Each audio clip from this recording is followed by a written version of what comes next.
Deputy Speaker.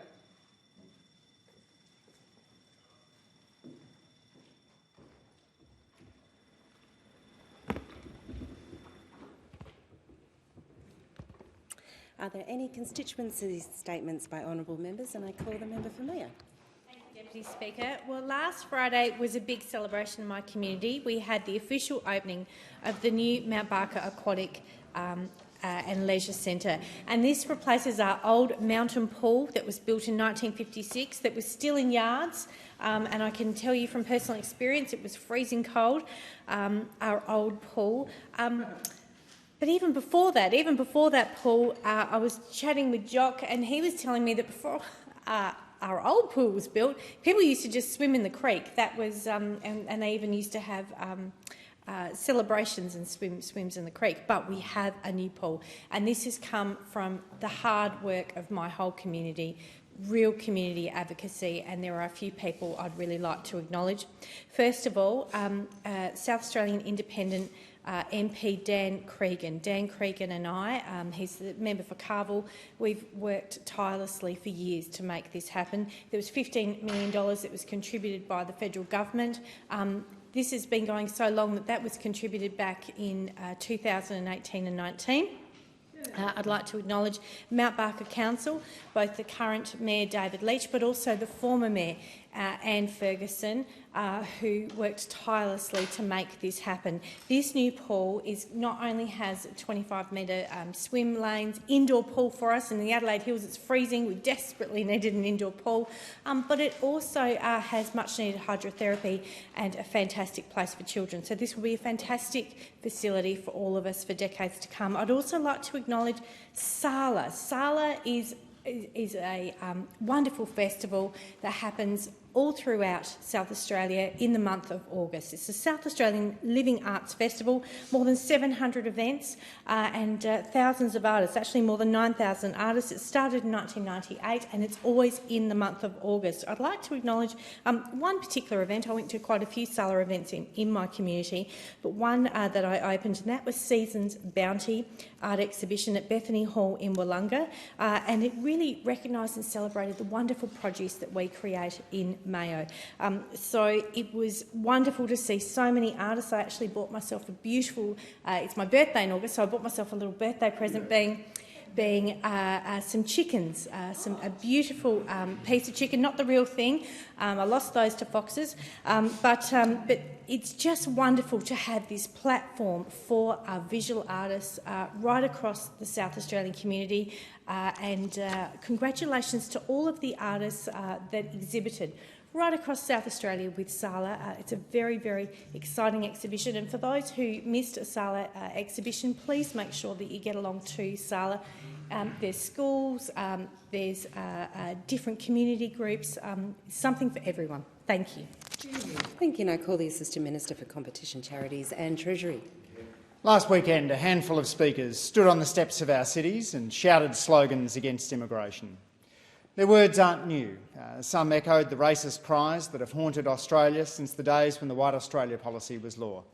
But their vision of a closed, fearful country isn't the Australia we live in today. Because modern Australia is a multicultural success story. Nearly 1 in 2 Australians is either born overseas or had a parent who was. My wife was born overseas, so that includes our 3 children. Australia is home to hundreds of ancestries, and we speak hundreds of languages in our homes. Surveys show that 9 out of 10 Australians believe multiculturalism is good for Australia. Think of Frank Lowy, who arrived as a refugee from Hungary and went on to co-found Westfield.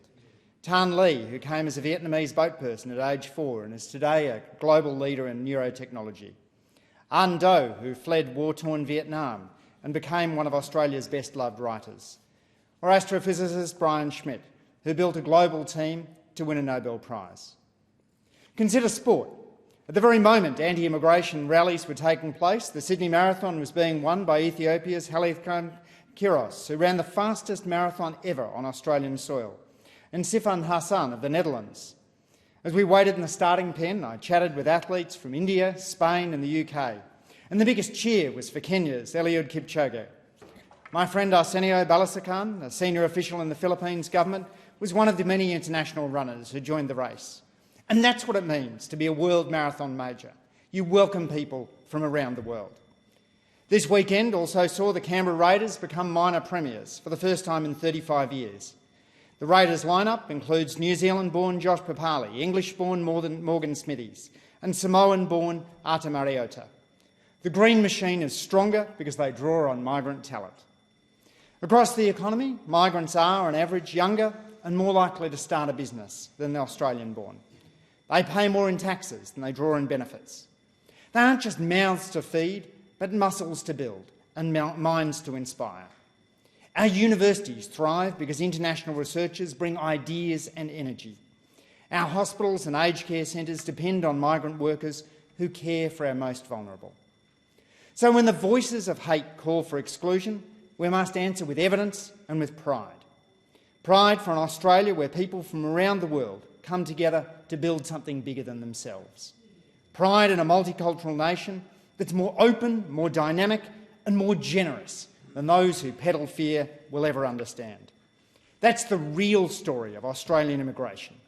Not division, but unity. Not weakness, but strength. And I call the member for Mackellar. Thank you, Speaker. I recently co-hosted a community forum with the member for Pittwater, Jackie Scrooby, to discuss the evolving use of e-bikes on the northern beaches of Sydney. E-bikes are a fun and clean way to get around, and use in the electorate of Mackellar has exploded. But with this ride in popularity comes a rise in the concern about safety for both riders and pedestrians. We heard directly from young riders, parents, police, pedestrians, e-bike retailers, transport experts, trauma physicians and school principals about the growing use of e-bikes. 14-year-old local Tilly shared how her e-bike has given her independence, allowing her to explore her community, connect with friends and get to school on time. This sentiment was echoed in the Northern Beaches Council Youth Survey, which found that for young people aged 12 to 17, transport is their second most important issue. We also heard from pedestrians who are fearful for their safety on footpaths. This is particularly acute for people with hearing and vision impairments. We heard from trauma surgeons who spoke of the rise of critical injuries, head injuries, spinal trauma and fractures. We heard from parents who are confused about what is legal and what is not, and we heard from local police who are grappling with enforcement challenges. Pedestrians are fearful of being hit by speeding bikes, riders are fearful of being hit by a car, and drivers are fearful of hitting a rider. I do not want to see any fatalities or serious injuries in Mackellar on my watch. All levels of government, together with community, need to step up to make e-bikes safe for the whole community. At the federal level, the problem is that currently e-bikes do not have to meet any minimum safety or quality standards when being imported into the country. This has led to an explosion of bikes that can be easily modified to go at speeds well above 50 kilometres an hour without any pedalling at all, making them more motorbike than bicycle. We also heard from a local bike retailer who has found when he's servicing the e-bikes that around 80% of bikes have been modified in this way to exceed legal speed limits. A legal e-bike is one where the electric motor only assists the rider when they are pedalling and cuts out at 25 kilometres an hour. That's why this week I tabled the Safer E-Bikes Bill 2025 that legislates or would legislate a national standard for the importation of e-bikes, ensuring that only compliant, safe devices enter the country. E-bikes are a clean, accessible and empowering form of transport, but we must act now to make sure that they are safe for both riders and pedestrians alike. Thank you. Thank you, and I call on the Assistant Minister for Climate Change and Energy Emergency Management. Deputy Speaker, the Albanese government is delivering the largest investment in new affordable housing since the post-war housing boom. And as part of that work, we're supporting priority social and community housing projects across Fremantle, East Fremantle and Coburn in my electorate through the Social Housing Accelerator. That includes projects in Whitegum Valley, Treeby, Hamilton Hill, Fremantle, North Coogee and Coolbellup. And this new housing is being complemented by a number of other key measures. For example, Deputy Speaker, we've increased Commonwealth rent assistance by more than 40%.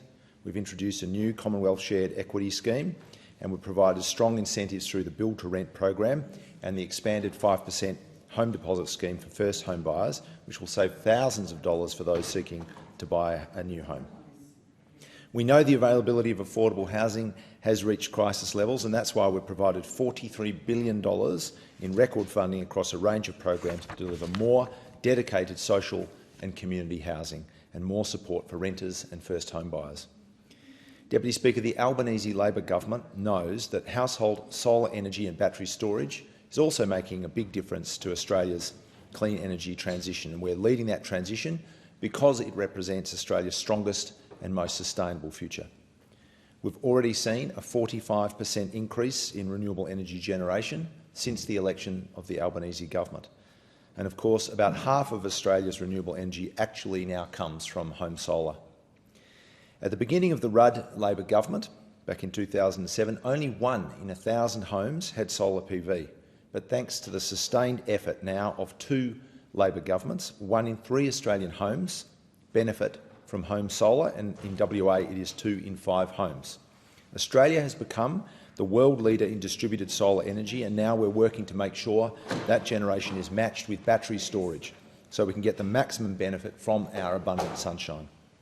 Our cheaper home battery scheme has already seen more than 40,000 batteries installed, and there are nearly 10,000 registrations under the WA government's battery rebate scheme, which operates alongside our 30% subsidy. Deputy Speaker, the other day I was rapt to deliver on an election commitment to provide a community battery in Coogee in my electorate, one of 5 new community batteries in WA, adding to the 13 that have already been installed. And in March I was glad to join the Minister for Energy in announcing 4 new big batteries that will come online by 2027 to serve Perth and the southwest. That careful planning and investment, working with the Cook WA Labor government, has made WA the leading large battery jurisdiction in Australia, and of course it will support Western Australia in becoming the first state to move out of coal-fired power generation. That work is key to reducing emissions as we tackle dangerous climate change, and key to creating a cheaper, cleaner and more self-sufficient energy system as Australia achieves our potential to be a renewable energy superpower. Thank you, and I call the member for Goldstone. Thank you, Deputy Speaker. Deputy Speaker, from small beginnings, Sandringham Primary recently celebrated its 170th anniversary in August. Originally a Church of England school located in what was then known as Gypsy Village, it started in 1855 with just 11 boys and 9 girls. With the evolution of public education, it became a state school in 1875 and in 1911 exchanged flags with the Sandringham School back in merry old England. After the Second World War, it grew to 800 students, but it's closer to 500 now. In early 2020, and coinciding with the arrival of a new principal, most of the school fell victim, sadly, to arson, and I remember the day well, because like many other community members, I helped move furniture to temporary facilities so students didn't have an interrupted education, though COVID took care of that. Now rebuilt on 8 August, the community held a birthday party to celebrate the 170th anniversary, which included a history of the school, performances, cake, Deputy Speaker, cake, and the opening of a time capsule by Principal Louise Neve. It was a wonderful celebration connecting the school's long history with the present, a lot of singing, more cake and a lot of high fives from students. Happy 170th Sandy Primary.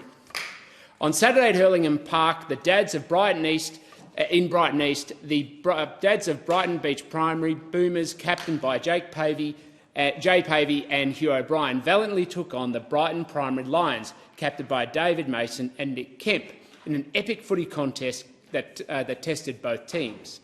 The annual contest that has seen a roundabout of winners in differing years saw the Brighton Primary Lions claim victory against the Boomers. It was also a day of friendly rivalry and fun between friends and family, and over a few bottles of bubbles on the sideline. I saw a few. It was also an important day to remember the importance of physical activity for wee blokes who have to balance busy family and professional lives. We also saw at William Street Reserve in Brighton the dads of St Vinbars, captained by James Adams, that took on St Joan of Arc, captained by Tony Lagudi, engage in their annual grudge match of physical prowess and performance to see who could claim victory on the ground. This year, St Joan of Arc captain reigned supreme on a tough ground surrounded by hundreds of families and supporters, all keen to cheer the dads on from their varying degrees of fitness. Played in good spirits, it was moving to watch St Joan of Arc run onto the ground supporting the brother of one of their former teammates who lost their life this week. And of course, it's a reminder of the importance not just of physical health, but the benefits of mental health and physical exercise, and it's particularly important for men as they enter their 40s and 50s. And just to remember that if you need help, don't be afraid to ask for help, Deputy Speaker, because it's important to take care of your physical well-being as well as your mental well-being throughout all stages of your life. Thank you, and I call the member for Melbourne. Thank you, Speaker. What we witnessed recently in Melbourne and across Australia was disgraceful. These marches, led by neo-Nazis and anti-immigration extremists, were a shameful moment of our city and our nation. Like many in my electorate, I was sickened when black-clad alligators descended on Camp Sovereignty, a peaceful First Nations cultural and political gathering place created to honour Aboriginal resistance and survival. The irony is blunt.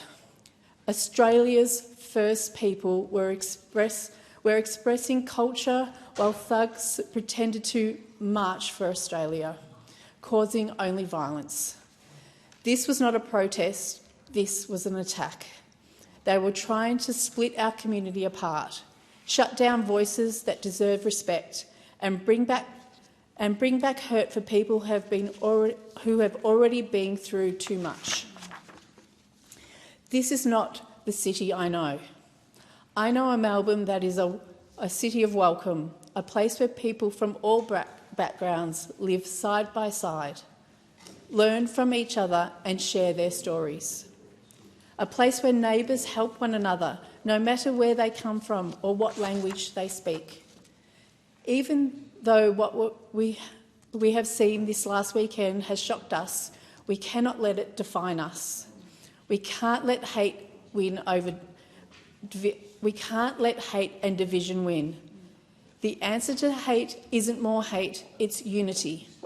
It is people standing side by side and saying racism, fascism and violence are not welcome here. We all must stand up to hate, raise our voices, stand together with our neighbours and show pride in who we are as a community. Showing strength in the face of bullying shows us a path forward where we stand together, speak with one voice and make it clear that hate will never win in Australia.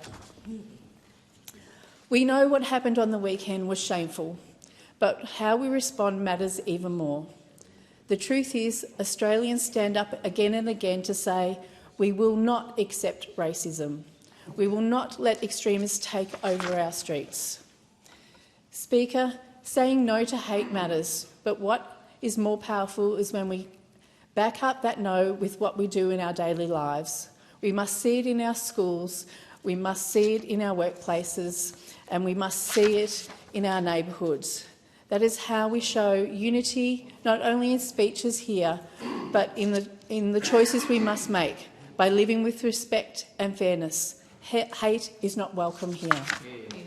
Thank you, and I call the member for Fadden. Thank you, Deputy Speaker. And this morning I rise to pay credit to the wonderful Coomera Cubs Baseball Club, and I visited them recently to hand over a cheque for a $3,500 volunteer grant, which is well deserved. This club is doing an incredible job at the northern end of the Gold Coast, and full credit to President Nick Day, Vice President Andrew White and Head Coach Case Bunting and all of the team of their trainers and volunteers. They've been going on the northern Gold Coast for nearly 20 years, and on the weekend they took out 3 of the 2025 Winter Series Grand Finals, the Majors, the Minors and the Masters. So they are doing extremely well. But you go out there, this place looks immaculate, it's professional and it's giving our kids a wonderful opportunity to play baseball.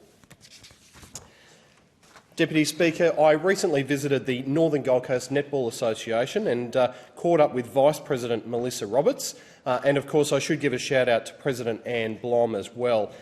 This is one of the largest netball associations on the Gold Coast, and I was very pleased to present them with a $3,500 volunteer grant to help them strengthen their programs and help with officiating by volunteers. Their twilight season starts on the 9th of October, catering for players aged 9 to 14 years, providing a social netball experience. These wonderful volunteers, where they have all of the clubs playing, training, it's a fantastic spirit that they have going there, and full credit to the association for doing such a wonderful job for our young netballers. Deputy Speaker, the Southport Labrador Cricket Club is one of the icons of the Northern Gold Coast, and the Mighty Tigers have roots in the Gold Coast back to 1883. They play out of Maury Glasman Oval at Arundel, which is a wonderful venue, and they recently had their AGM in August, and congratulations to continuing President Dean Johnson, Vice President Don Gum, Junior Vice Joel Smith, Secretary Terry Blacktop, Treasurer Sherelle Gum and the members of the General Committee. And I visited them recently to present them with a cheque for $3,000 to assist them with the automating of their scoring systems onto iPads, which of course will make things a lot easier for those hard-working volunteers, and the scores will be uploaded online straight away. Deputy Speaker, one of the wonderful local clubs in the electorate of Fadden is the Paradise Point Sailing Club, and I recently caught up with President John Murphy to present him with a $3,000 cheque for training and essential equipment to help their volunteers. Recently, they held their famous Midwinter Cup in August, and big shout out to Max Latt, who took out the John Murphy Perpetual Cup, and to Jack, Joshua and Layla, who also won that day. Thank you, and I call on the member for Macon. Thank you, Deputy Speaker. Last year marked the 70th anniversary of the St Francis of Assisi Catholic community of Newton and the important role of the Capuchin friars in the parish throughout those years. The history and growth of the parish was recorded in a 320-page commemorative book published in 2024 titled 70, A Celebration of Faith, Mission and Fraternity. On 26th of July, the Campania Sports and Social Club in Modbury celebrated its 50th anniversary with a sold-out gala dinner at which the member of Sturt and I were privileged to attend. Later this month, on September the 28th, the annual religious celebration of the Madonna de Montevergine, held at the St Francis of Assisi Catholic Centre, and possibly the largest religious event of its type in Australia, marks its 70th anniversary. At Adelaide's Glyn Corner proudly stands an award-winning landmark stone monument as a symbol and reminder of South Australia's migration story. The common thread and primary driver of the examples I've just cited has been the Italian migrants from the Campania region of Italy, who came to Australia in the 1950s and 60s and settled predominantly in the eastern and northern suburbs of Adelaide. They came with very meagre possessions, but with a will to succeed in the land of opportunity. And succeed they did. Today, Italian Australians of Campania origin can be found in successful businesses, the professions, academia, the trades, food production, politics, entertainment, sports, and in nearly every sector of South Australian life. But they did not just succeed for themselves, they made a real difference to life in South Australia. For example, their community facilities at the Campania Club at Modbury, San Giorgio La Molara Club at Payneham, Altavilla Club at Beulah Park, and Molinara Club at Holden Hill are regularly used by the wider community. In 2003, a book was published titled I Campani in South Australia, documenting their extensive history and contribution to South Australia. At the recent 50th anniversary celebration of the Campania Club, the large number of dignitaries, including South Australian Governor Her Excellency Francis Adamson, Premier Peter Malinauskas, Italian Consul Ernesto Pianelli, with congratulatory messages from Prime Minister Anthony Albanese and Senator Francesco Giacobbe from Italy, highlighted the deserved recognition due to the South Australia's migrants from Campania. The Campania Club, initially developed through the drive of John DeFerri and some 14 other founding members, and now led by next-generation club president Ross D'Ieso, today stands as a visual example of the presence, determination and influence of the people who came from Campania. My thanks to them all for all they have done. They have so much to be proud of. Thank you, and I call on the member for Longman. Thank you, Deputy Speaker. I rise today to remind all those seniors in my electorate of Longman that the very popular Seniors Expo that I have held since I was first elected in 2019 is fast approaching. This year, these events will be held on Tuesday, the 23rd of September at St Columban's College in Caboolture, and Thursday the 25th of September at Banksia Beach State School on beautiful Bribie Island. These expos are more than just events. They're a vibrant, welcoming community gathering that reflect the appreciation and care we have for our seniors in Longman and have been well attended in the past. One of the reasons I run these events is I understand that many seniors struggle with computer literacy. They were raised in a time when people dealt with other people face to face and not through a keyboard or electronic device. By having stalls manned by actual people, a new concept I know, they can ask questions and hopefully get answers to questions they may struggle to find in the online maze. Each expo will feature over 80 informative stallholders, offering services and advice on health, lifestyle, aged care, community program, travel, hobbies and more. Whether it's finding support services, joining a local group or exploring new ways to stay active and engaged, there's something for every senior and every carer. This year we've listened to feedback from previous years where we were told that many grandparents have to look after grandchildren during the school holidays in this modern age. So we're going one step further. We're making it a day for the whole family. For the first time, we're introducing a kids area and a petting zoo with llamas, goats, baby lambs, ducklings and more. While grandparents, you're not old enough, while grandparents take their time exploring the expo, the grandkids can have some hands-on fun, making it a day for every generation to enjoy together. We'll also have outdoor seating, live entertainment, a barbecue area, coffee cart and refreshment station, because these expos are also about relaxing, socialising and enjoying a good day out. I'd like to thank both St Columba's College and Banksia Beach State School for their generous support and for welcoming the community onto their grounds.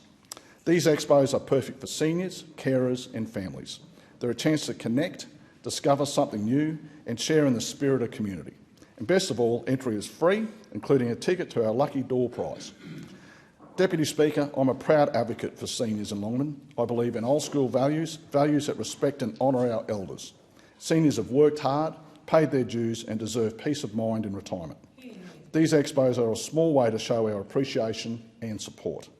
I encourage everyone to come along, enjoy the day and celebrate what makes our community great. I look forward to seeing you all there. Thank you, and I call on the member for Cornwall. Thank you, Deputy Speaker. At Colby Catholic College in my electorate, I had the pleasure of joining students, teachers and staff for the school's feast day celebrations, which included a walk against domestic violence. Dressed in purple, carrying the words, "Not now, not ever," students took to the streets to send a powerful message. Violence has no place in our homes, our schools and in our community.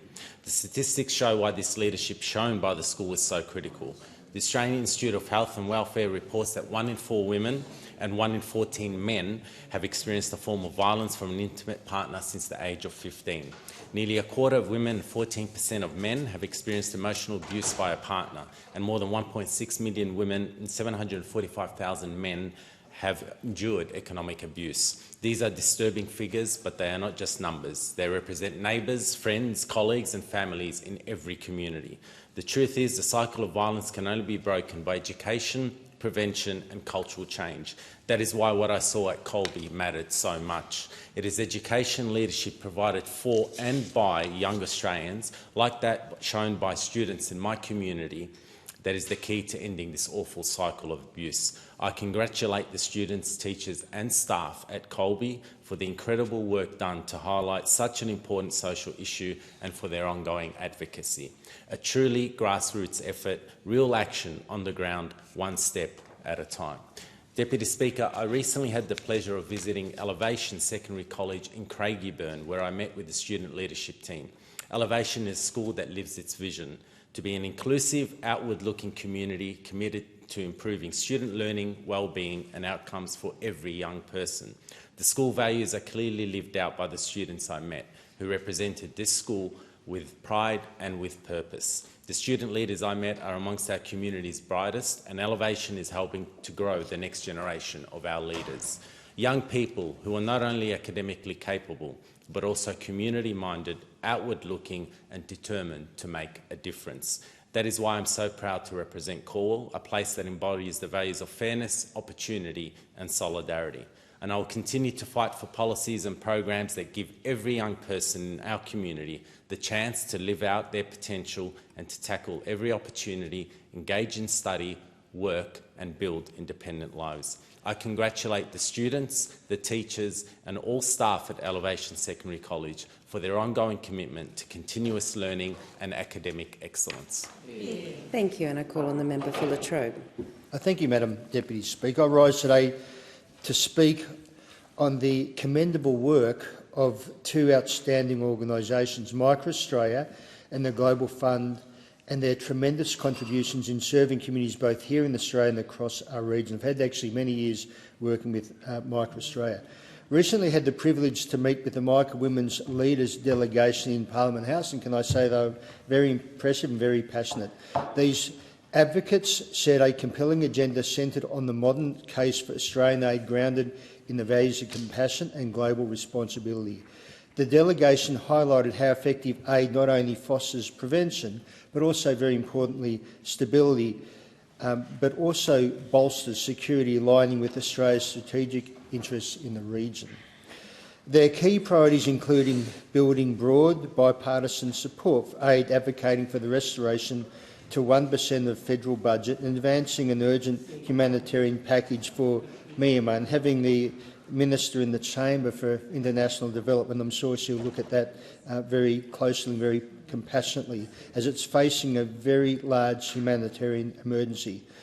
Micah's Safer World for All, I must say, Deputy Speaker, when they first said it to me, I thought it was Safer World for Oil, but it's actually Safer World for All. I had to clarify that with them. Campaign reminds us aid is not a charity, it's strategic investment in peace, stability and prosperity. Their work underscores the strong public support for aid, reflecting the values of compassion and solidarity that define us as a nation. In another significant engagement, I had the honour of meeting Lady Rosalind Matatul, Chair of Global Fund. She briefed me on Australia's impactful partnership with the Global Fund, particularly in the pivotal role in pandemic preparedness. Australia stands as one of the most valued and long-standing partners of Global Fund in Indo-Pacific region. It's great to have the member for Riverina here today, who was a former Minister for the Pacific Islands. With Australia's support, the Global Fund has saved an astonishing 26.4 million lives in Indo-Pacific, including 210,000 lives in Pacific alone. Over 2 decades, for every Australian dollar contributes to the Global Fund returns over $13 US in value to our priority countries. That is not just good policy, it's exceptionally value for money, and any government would be very proud of that. Both MicroAustralia and Global Fund exemplify how thoughtful partnerships and sustained aid investment can promote a safer, healthier, more secure world for all Australians and our regions. I thank MicroAustralia and Global Fund for their leadership and look forward to working with them in the future. And I recommend, as I said before, the Minister look closely at the Myanmar funding. Thank you. Thank you, and I call the Minister for Small Business, International Development and Multicultural Affairs. Thank you, Deputy Speaker. I want to pay tribute today to an extraordinary woman in my electorate, Lorraine Mills. Now, Lorraine will probably be horrified I'm mentioning her, but that's who Lorraine is. She's humble, practical, never seeking the spotlight. And when I told her that I wanted to acknowledge her, she said, "But I haven't done anything like jump out of a plane or fight a bushfire." But that's exactly why I speak today, because Lorraine has spent more than 3 decades serving her community in quiet, generous ways. A true unsung hero of Cowan. Now, I first met Lorraine in 2017, and she struck me as fresh, energetic, funny, smart, and never afraid to speak her mind. When a local paper stopped delivering hard copies in her suburb, Lorraine instantly thought of older residents who would be left behind. She came to my office every week, filled her car boot with newspapers, and made sure that those residents didn't miss out.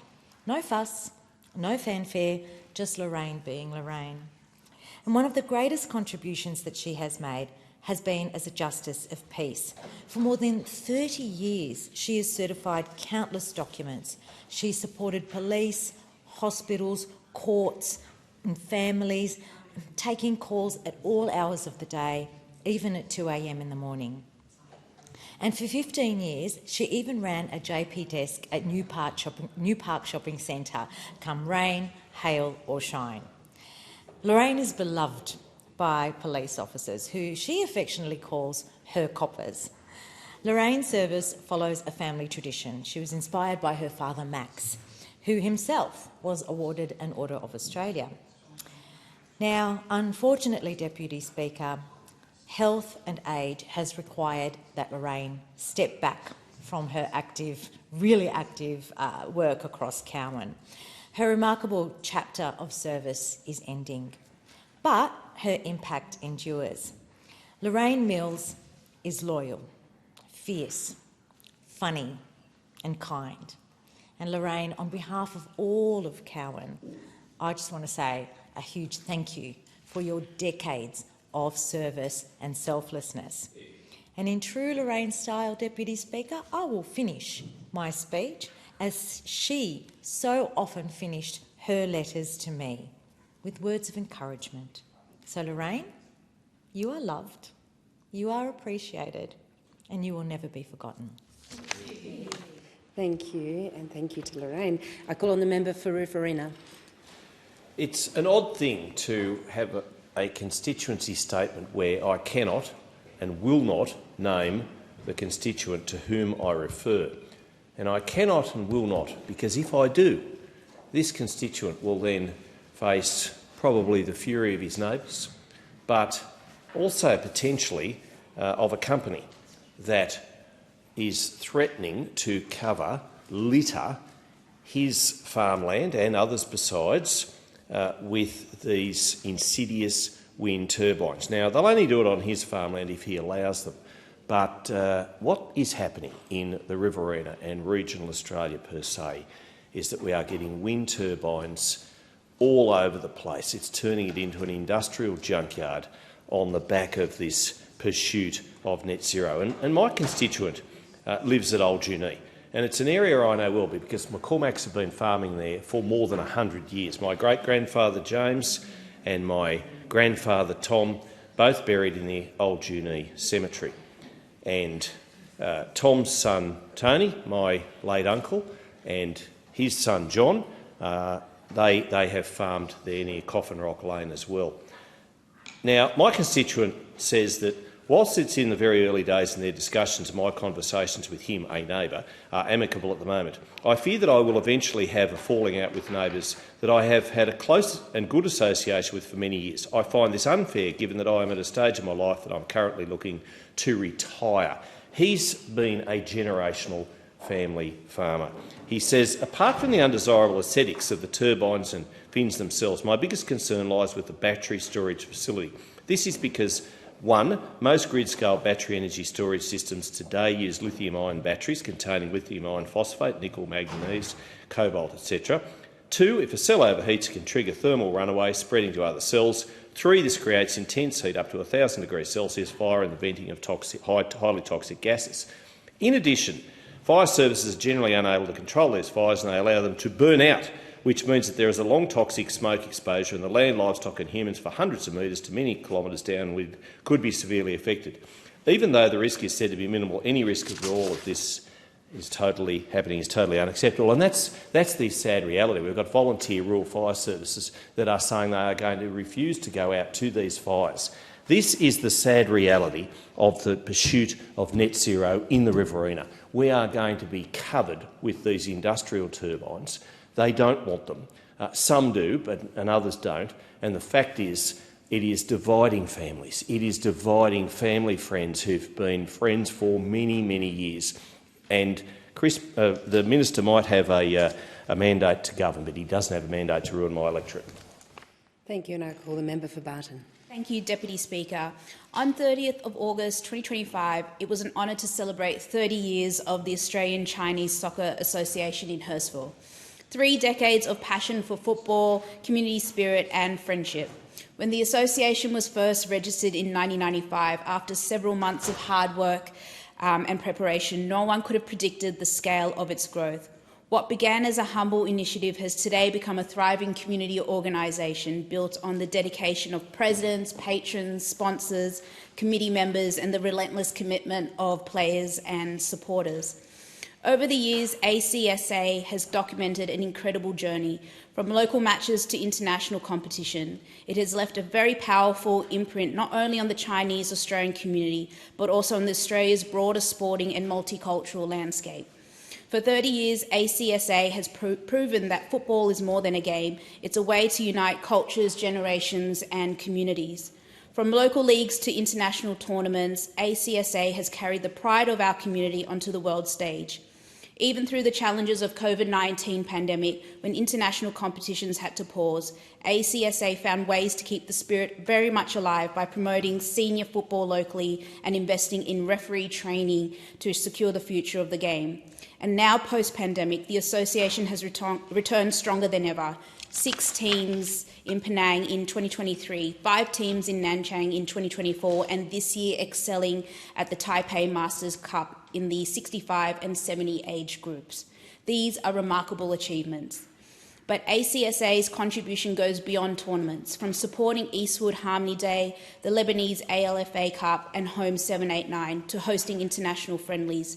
ACSA has demonstrated what sport does best. It brings people together across cultures, generations and borders.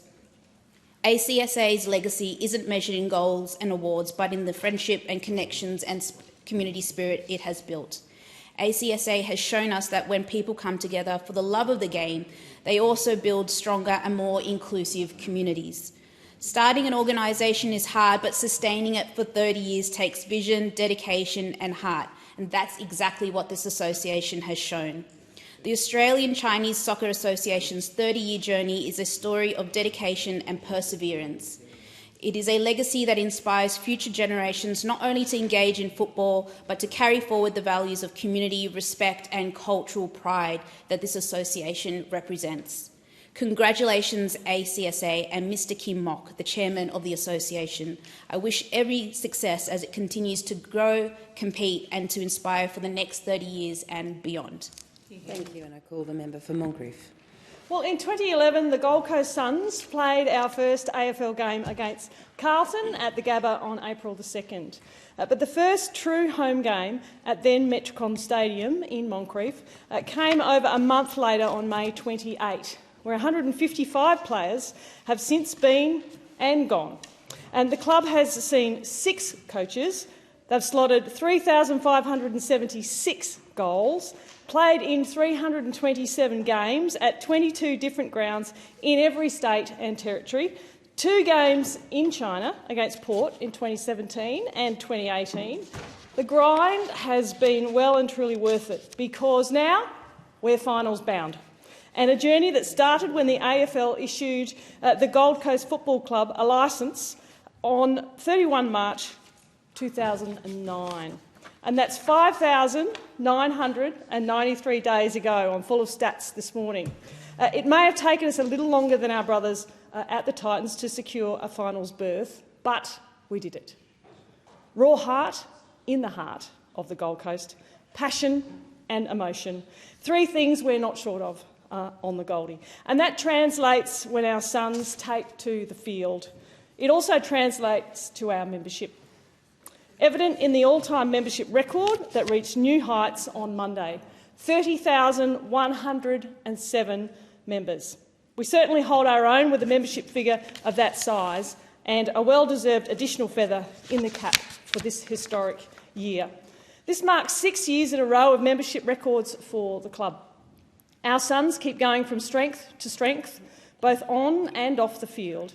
Let me run through a few more club records. A 15-9 win-loss ratio, 4 wins up on the club's previous best last year. A percentage of 124.9, up 22.1% on the previous best in 2022. An average score of 94.5 points, up on the previous best of 87.2, way back during season 2 in 2013. An average score against of 75.7, which on an adjusted basis is better than the 64.6 recorded in the short games of the 2020 COVID-era season. Absolutely unreal stats, and I have no doubt they'll be all gas and no brakes when they play Freo on Saturday night. The whole of the Gold Coast Suns, is absolutely 100% behind you. Up the Suns. Go the Suns. We are the Suns. Thank you, and I call the member for Dunkley. Deputy Speaker, over 7 million Australian adults are close to someone who has died by suicide or attempted suicide. 1 in 2 people are impacted by suicide by the time they turn 25. Men are 3 times more likely to die from suicide than females, with men aged 55 to 59 representing the largest increase in the age-specific suicide rate for Australians aged 15 and over. The Dunkley community is disproportionately impacted by suicide and higher than state average suicide rates. This is an issue close to me and my community, and that is why I've invited Dan Rapicoli, the Special Envoy for Men's Health, to the electorate in November. We will meet with local secondary schools and host a forum with men from local organisations, business and sporting clubs and young men 16+ to discuss men's health and wellbeing. By bringing together representatives from community groups and schools, working with men and boys to identify what is working, explore the challenges, share personal experiences and present ideas on what is missing. The forum will be powered by the Man Cave and Movember, along with Smack Talk and the Mental Health Safety Net.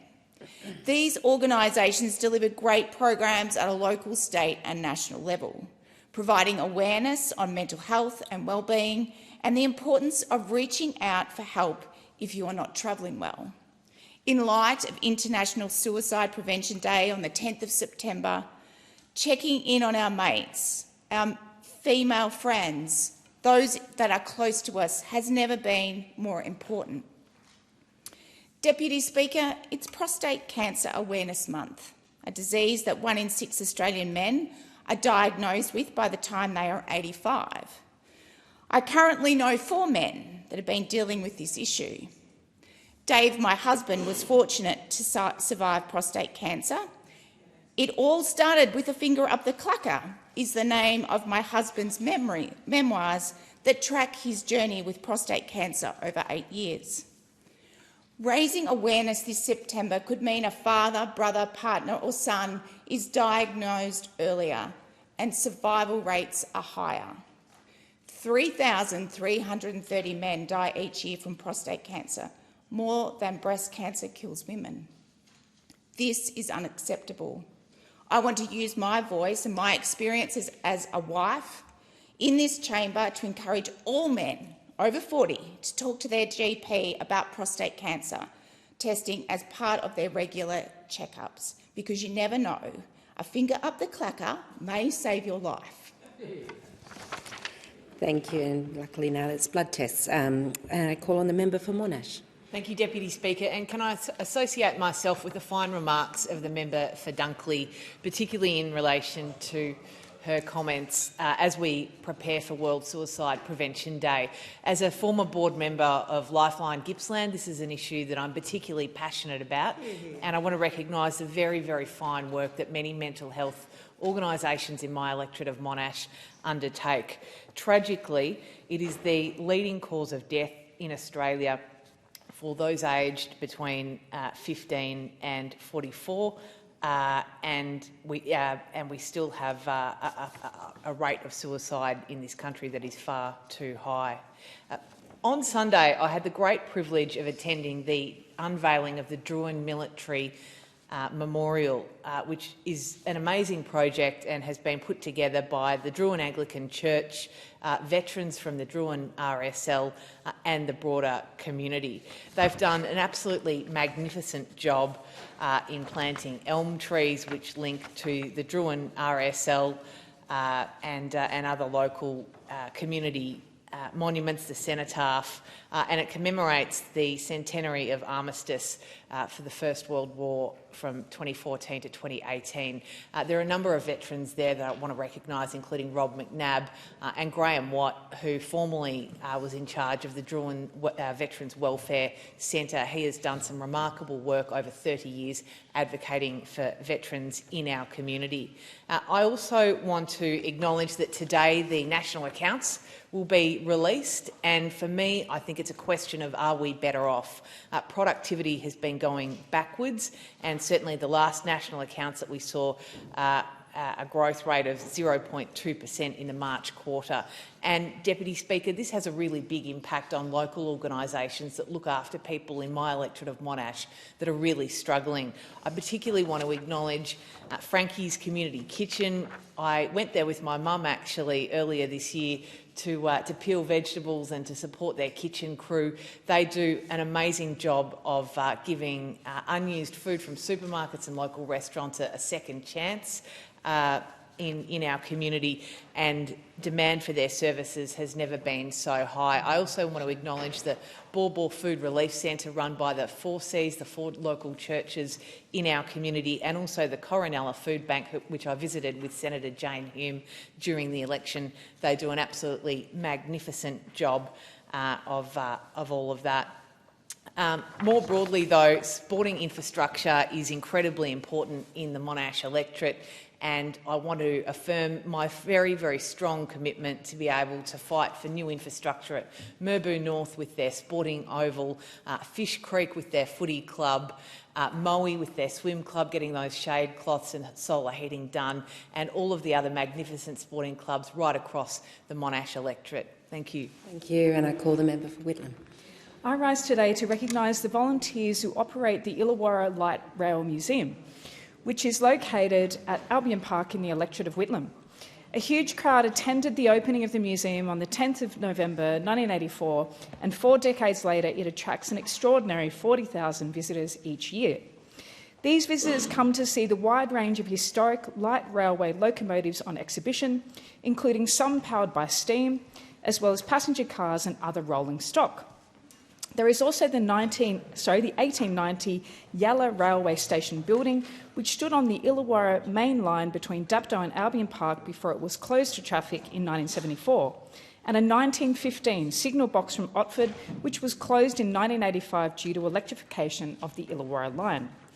The Ken McCarthy Museum, named after the museum's foundation chairman, features a fascinating collection of photographs, artefacts and memorabilia.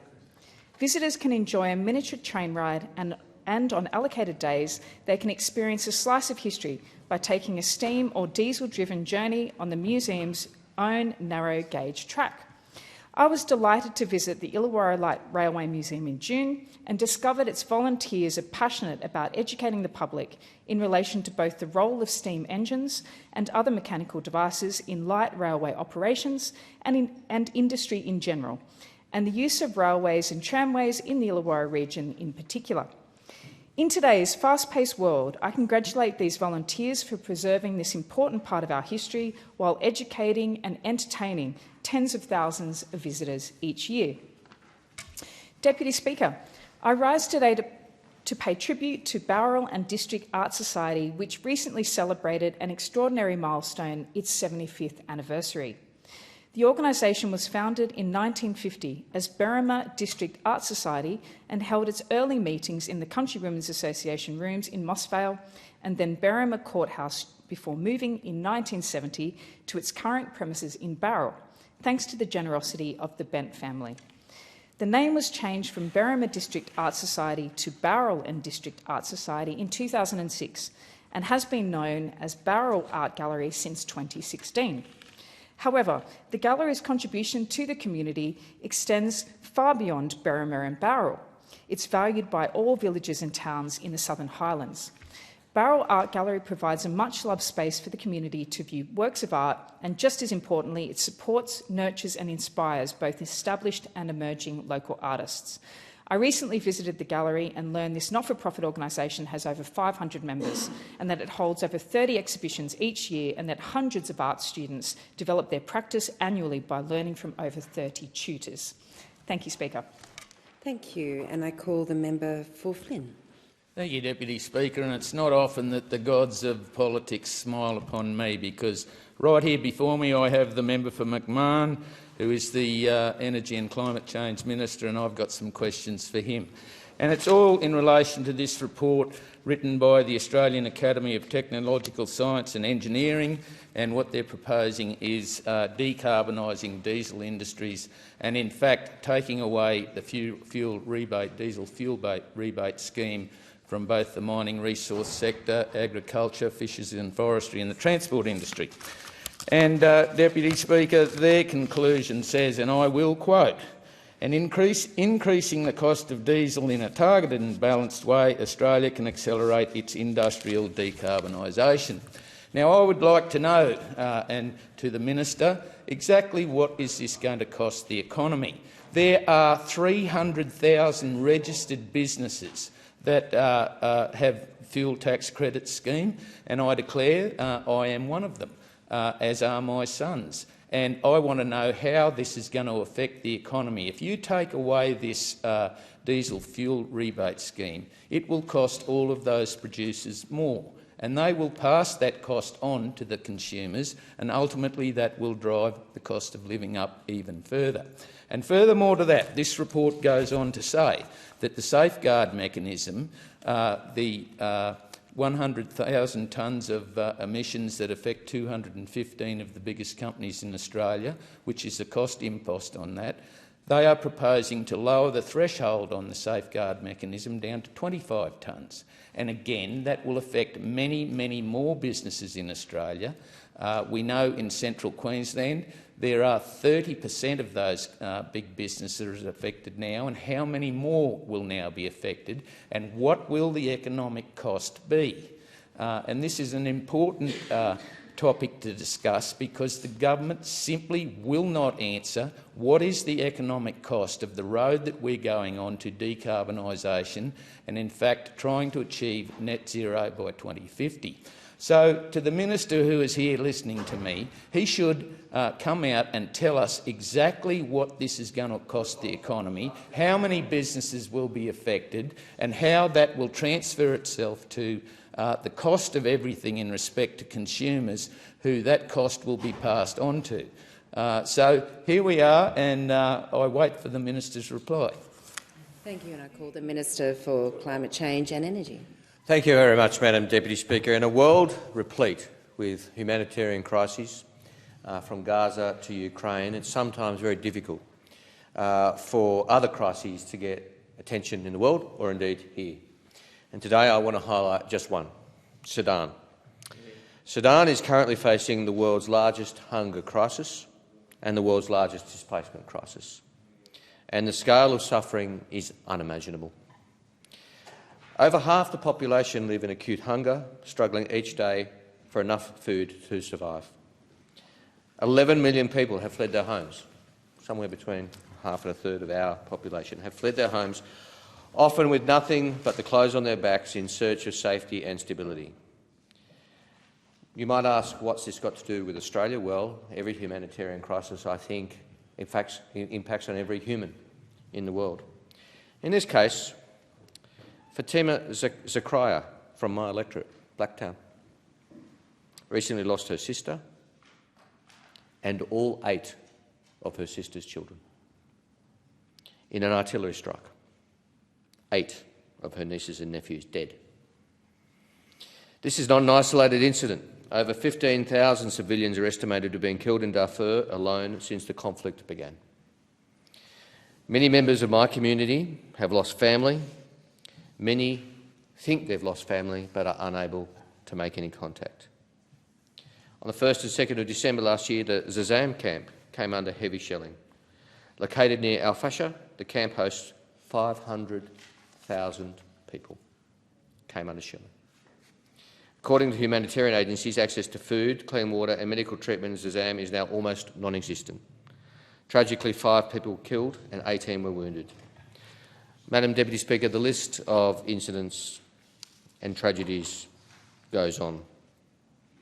On the 24th of January, an attack occurred at the Saudi Teaching Maternal Hospital in Al Fasher.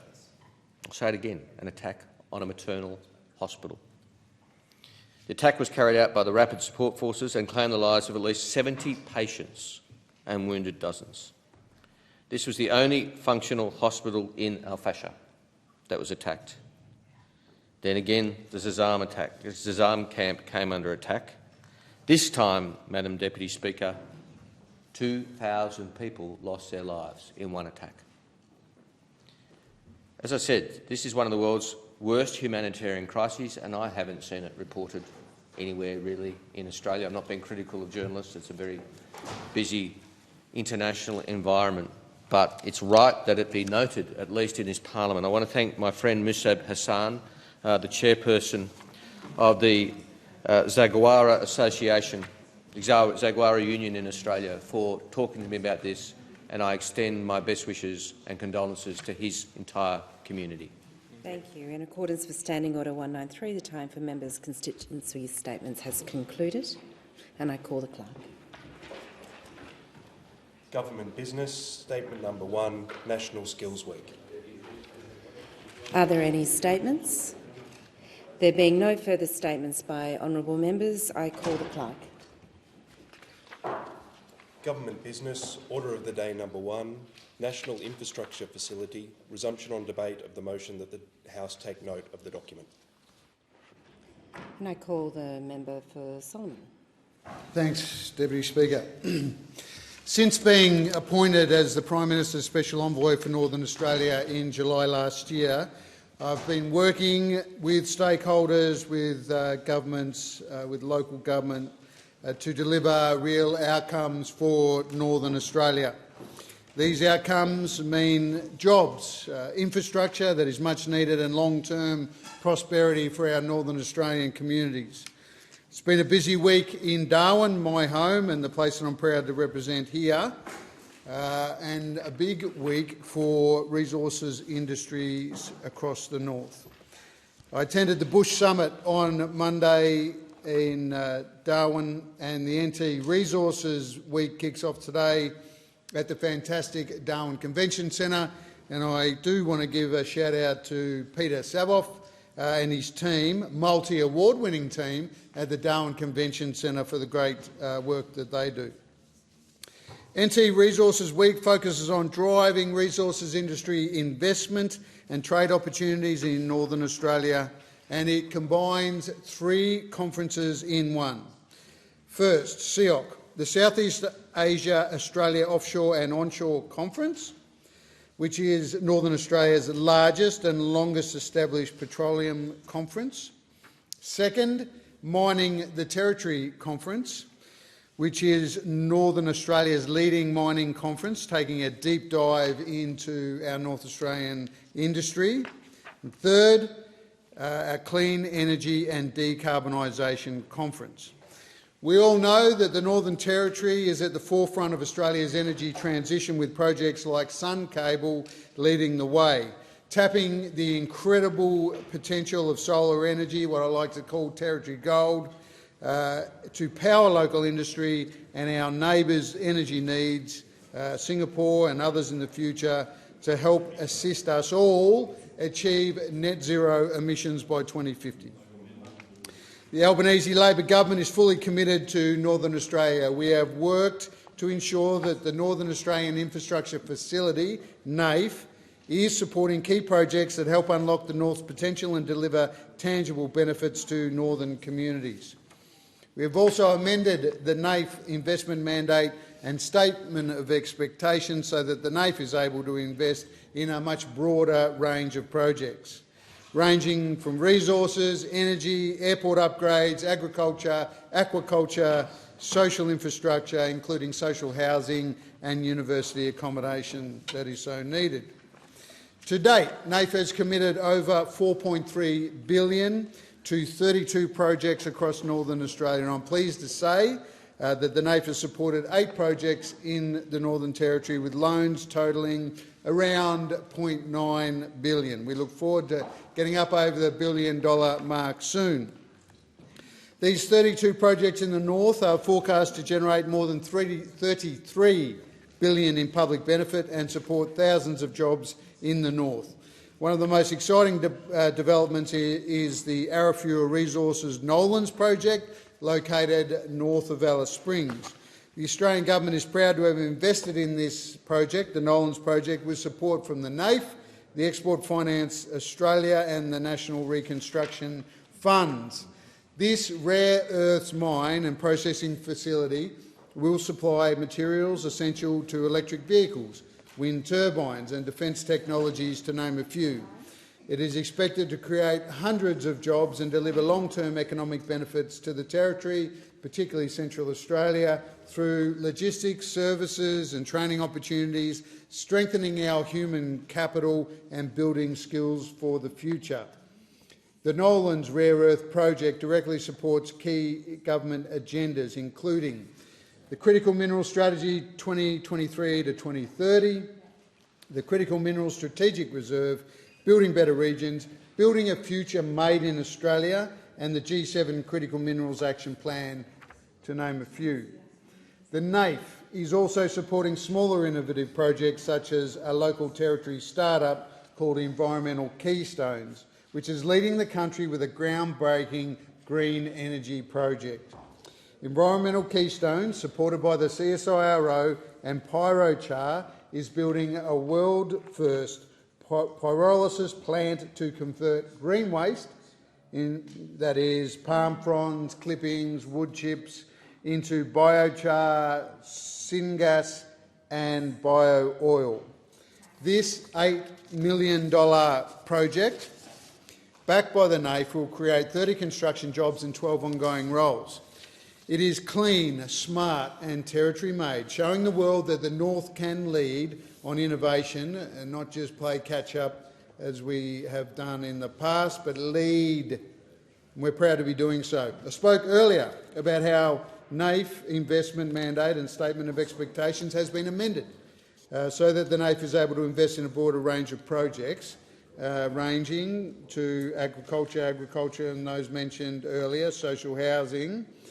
And when it comes to housing and social infrastructure, this now is a very important mandate or focus for the NAIF.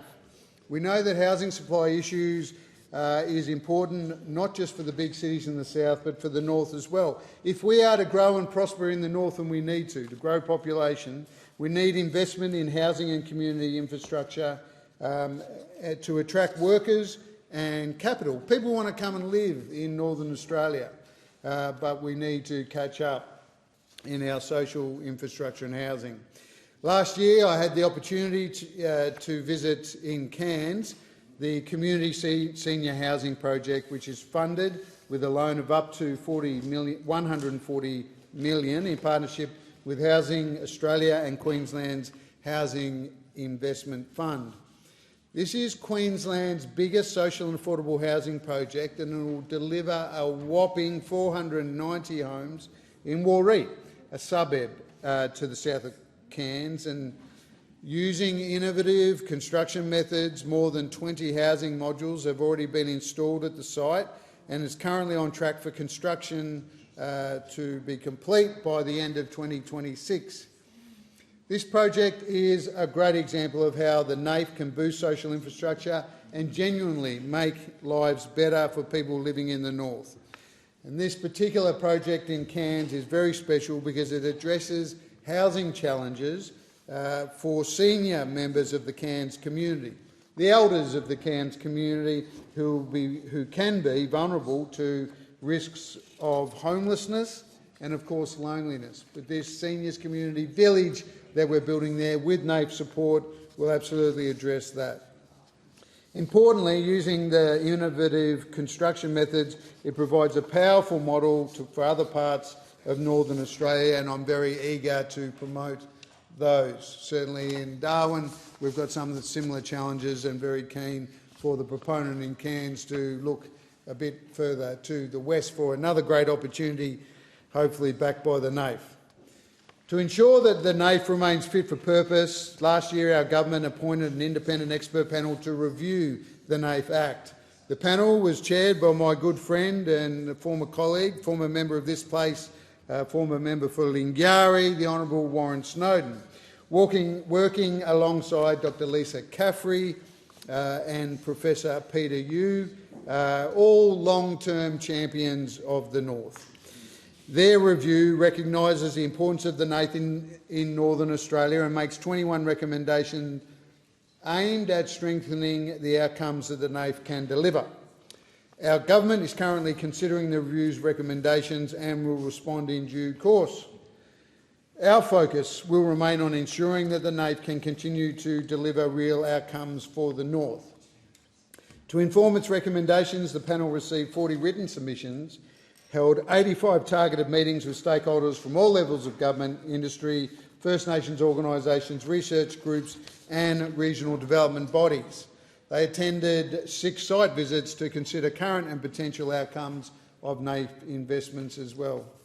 To further secure Australia's position in the global critical minerals market, our government is establishing a $1.2 billion critical minerals strategic reserve that I mentioned earlier, stockpiling essential minerals like lithium, cobalt, graphite and rare earths, ensuring more supply chain resilience and supporting advanced manufacturing, clean energy and defence.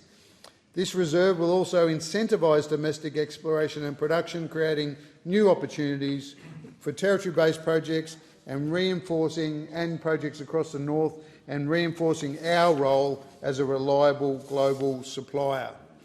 I want to finally thank the staff of the NAIF that not only live in the North but around Australia, and in particular the CEO, Craig Doyle, who's done a fantastic job and is now retiring. Long may the NAIF deliver for the North. I thank the member. The question is that the document be noted. Certainly. The question is the document be noted. There being no further speakers, I call the clerk.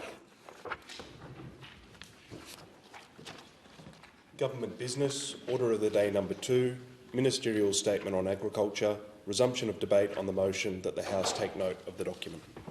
The question is that the document be noted, and I call the member for Fisher. Thanks, Madam Deputy Speaker, and I rise to speak on this important matter that is agriculture. And people often may see the seat of Fisher as our glorious Sunshine Coast beaches, but they don't actually go west of the highway.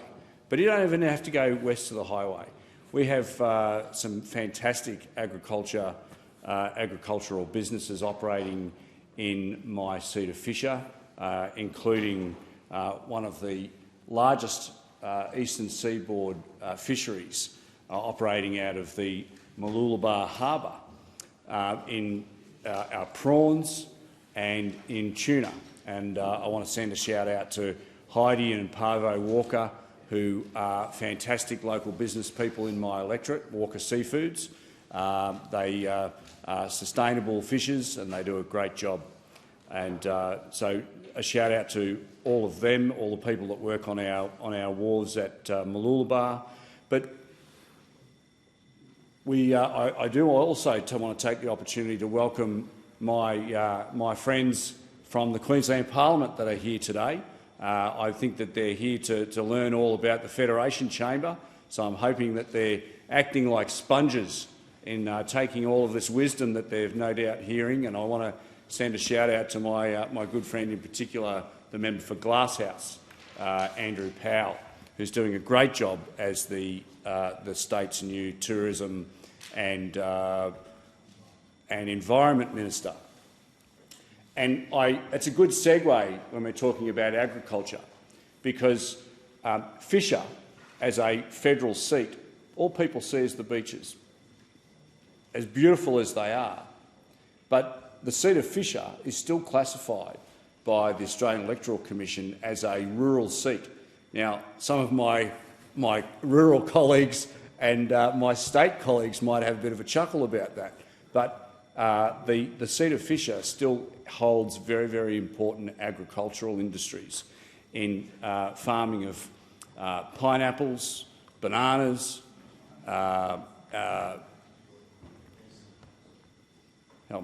strawberries, of course.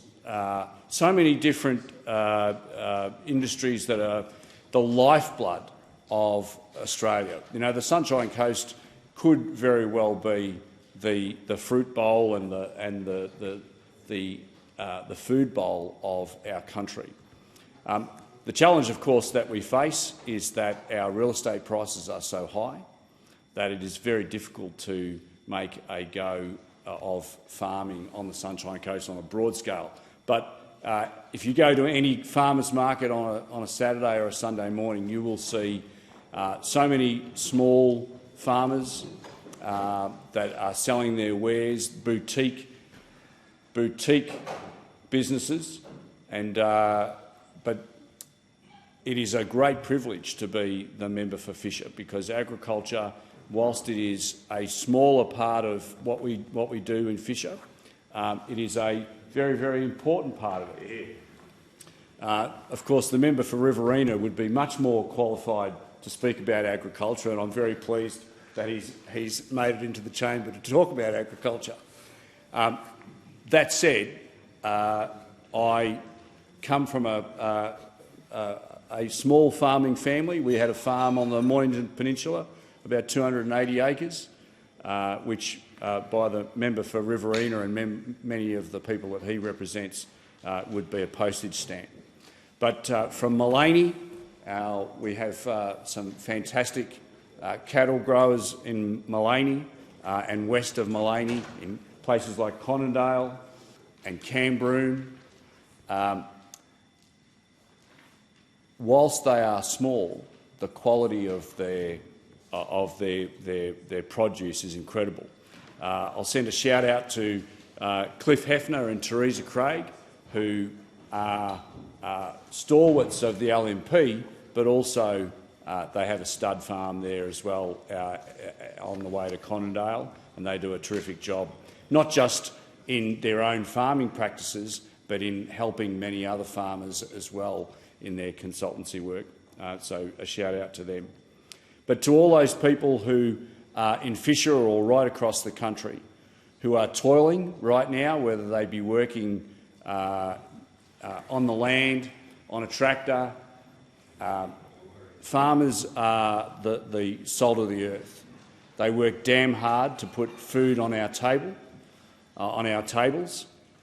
I wish that more people in the city could actually see, just experience what it's like to have to earn a living from working with their hands and growing the food and fibre that Australians rely upon. And I want to send a shout out to each and every single one of them.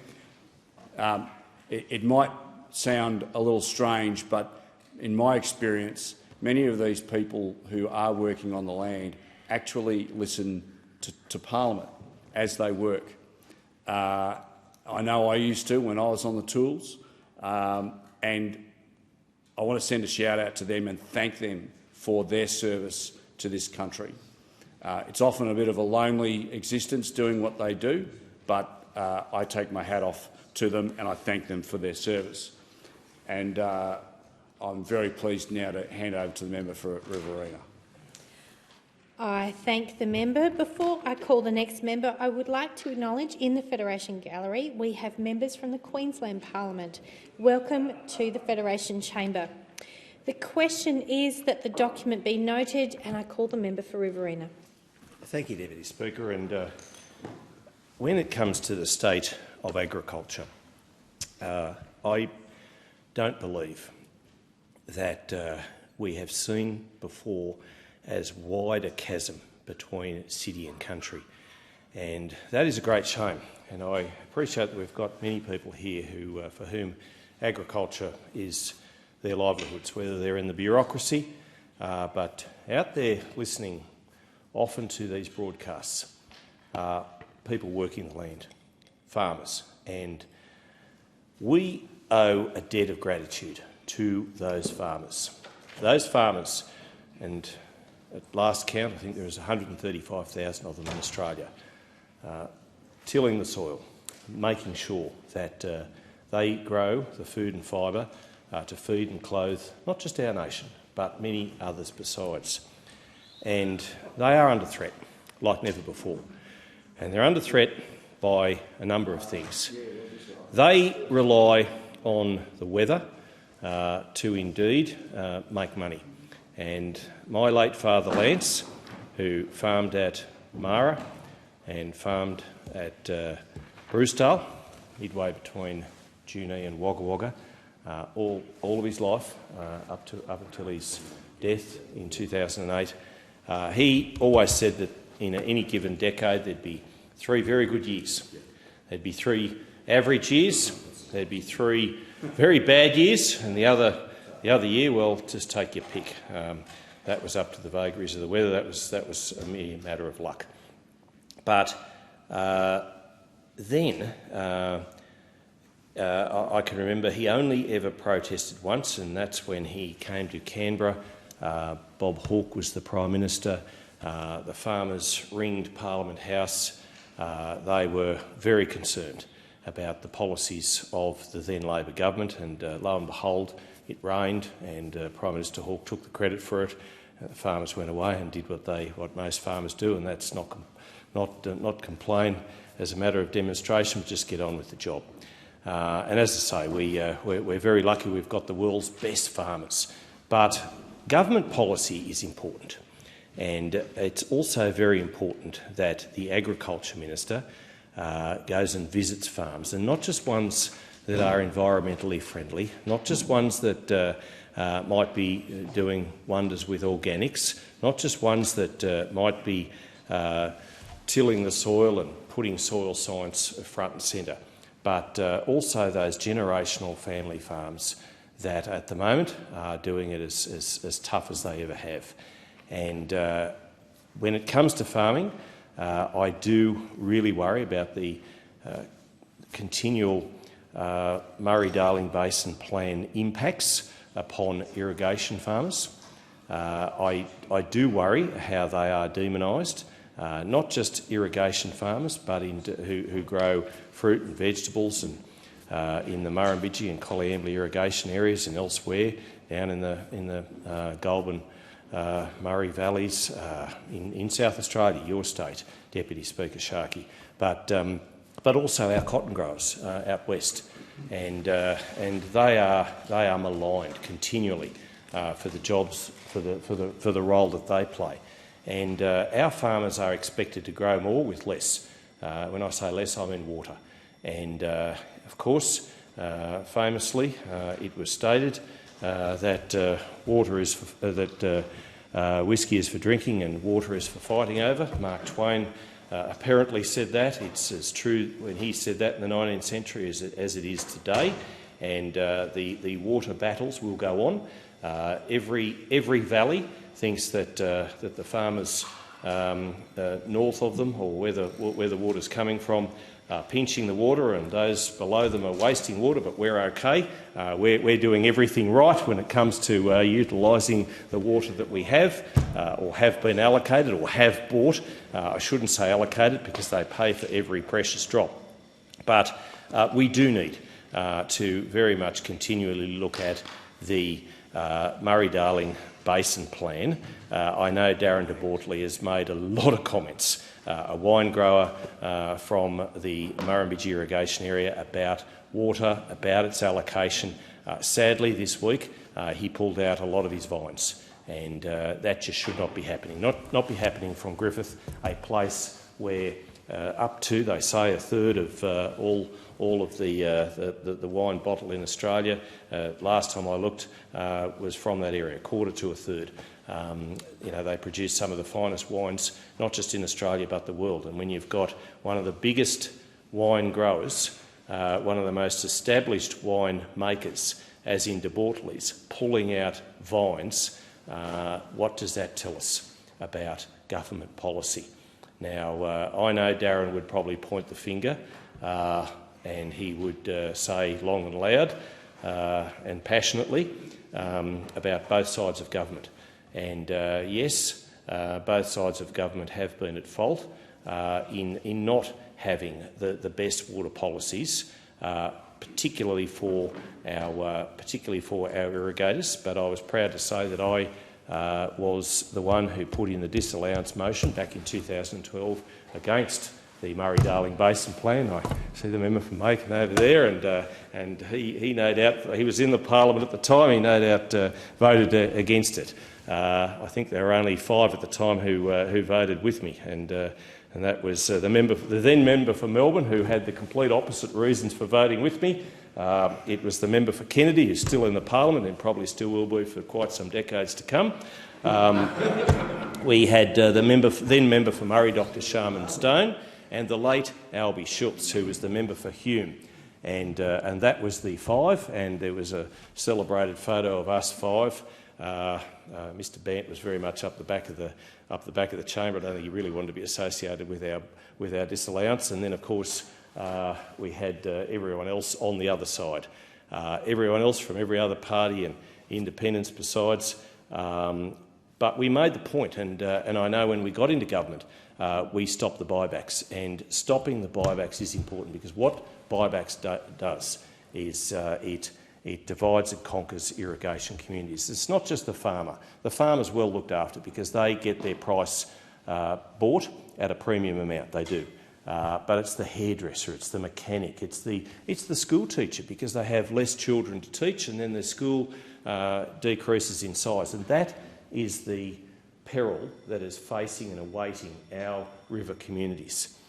And we are at the moment in a drought in the Riverina. And when I say the Riverina, I represent the electorate by name these days, not necessarily by nature. Not much of the Riverina geographical area or any other quantum you like to put on the place is actually in the boundaries determined by the Australian Electoral Commission. My electorate now wraps around Canberra and goes all the way into Whitlam, Illawarra. Go figure that one.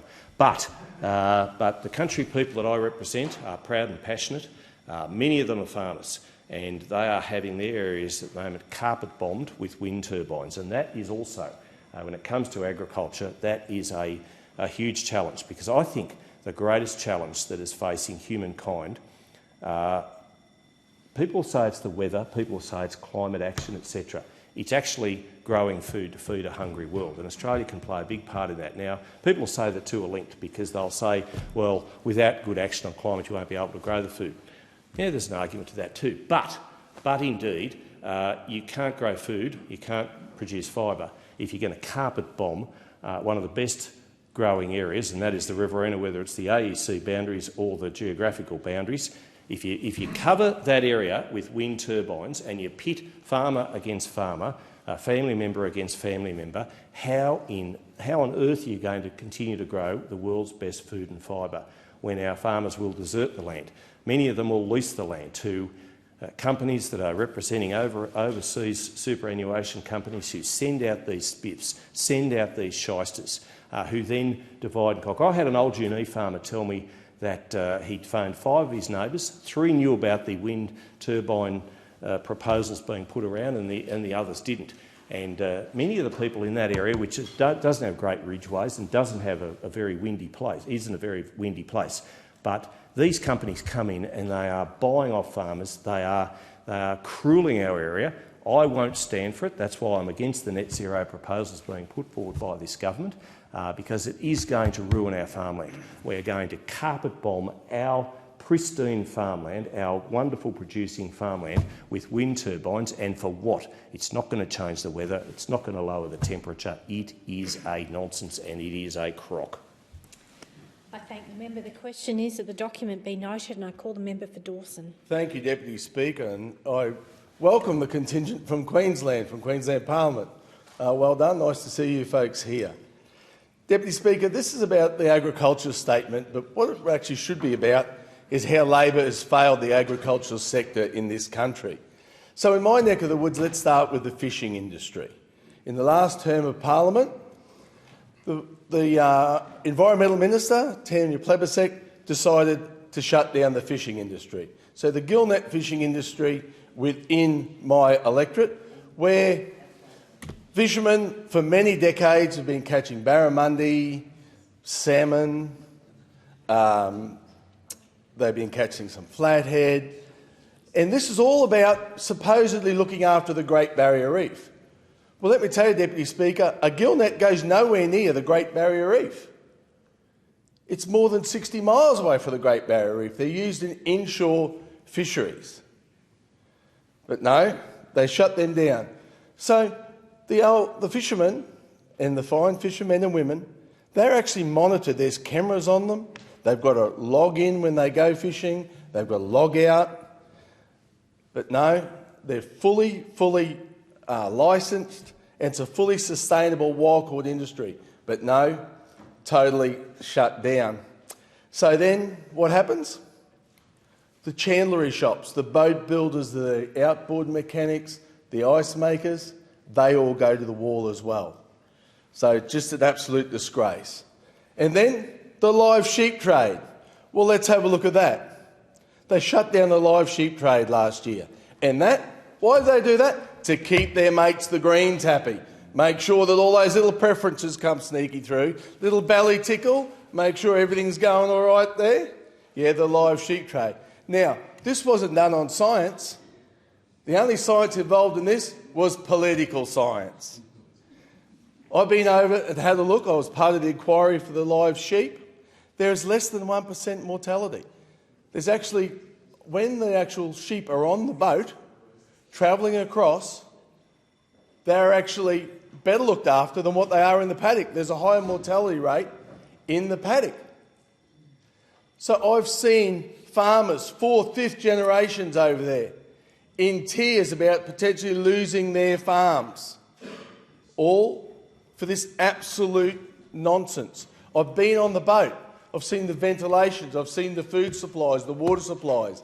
There's vets on board. There's people walking around monitoring the ships, monitoring the sheep on the ships. They're world-class industry, and it's been shut down for no good reason. And let's have a look at the biosecurity. Deputy Speaker, the Albanese Labor government has brought biosecurity measures in that have just never been seen before. The biosecurity measures now are making our Australian farmers pay for the risks of biosecurity of their competitors. Absolutely disgraceful and unheard of. And let's look to Labor, because you can't run a farm without a labour force. The palm scheme. We had a palm scheme with our Polynesian neighbours working exceptionally well.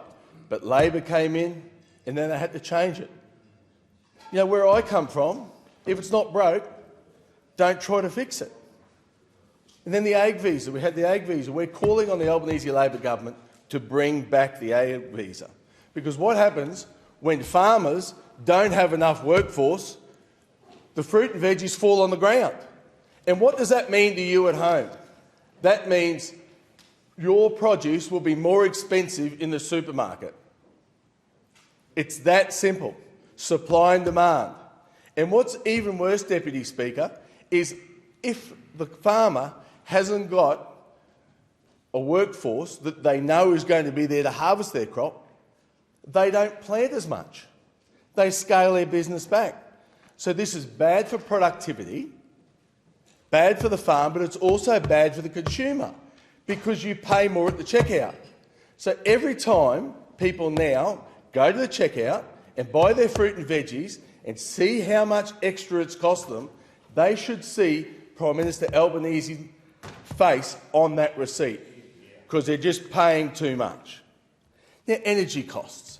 Energy costs under this government have gone through the roof, and farmers use a lot of energy. Farmers use a lot of electricity. I'm a farmer myself, I know.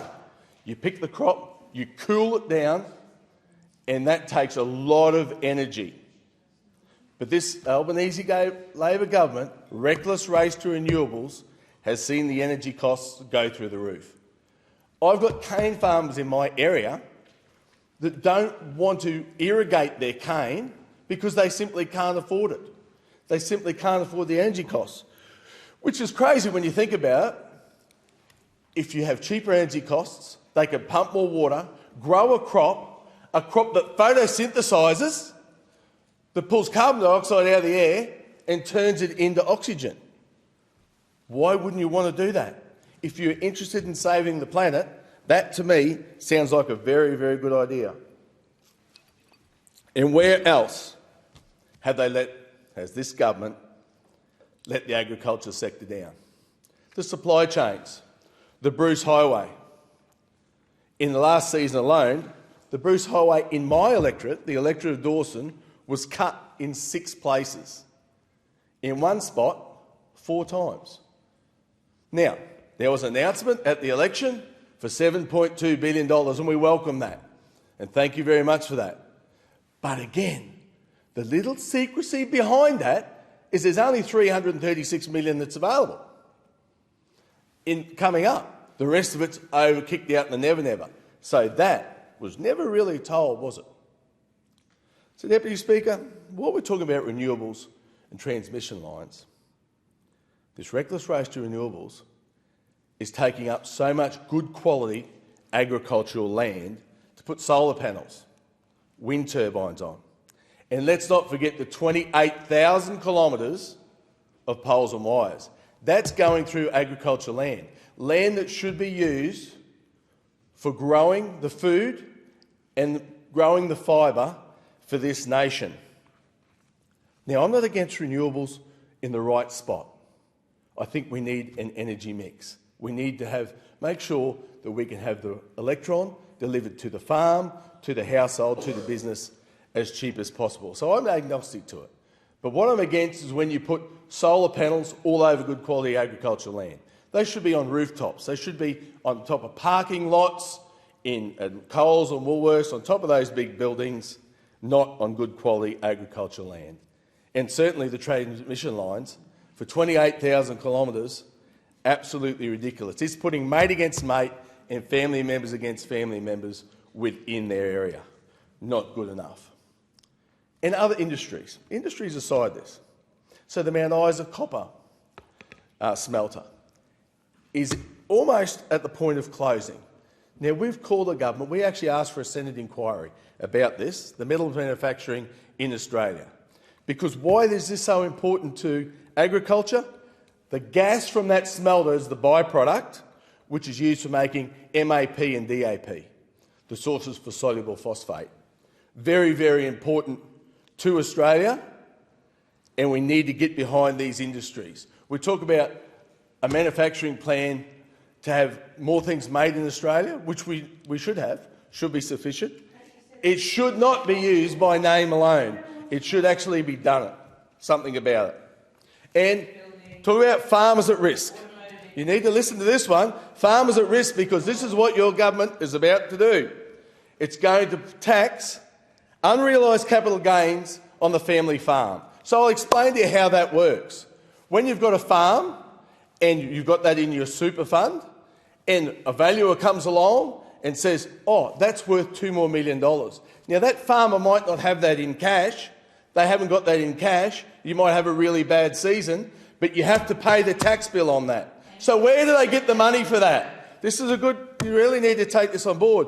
And I urge you to vote against this when you think about it, because the taxing of unrealised capital gains is an absolute nonsense. Summing up, I urge the Albanese Labor government to rethink what they've done to the fishing industry, rethink what they've done to the live sheep trade, rethink the biosecurity, because no one else in the world does that. That's an absolute disgrace to make our farmers pay for their overseas competitors.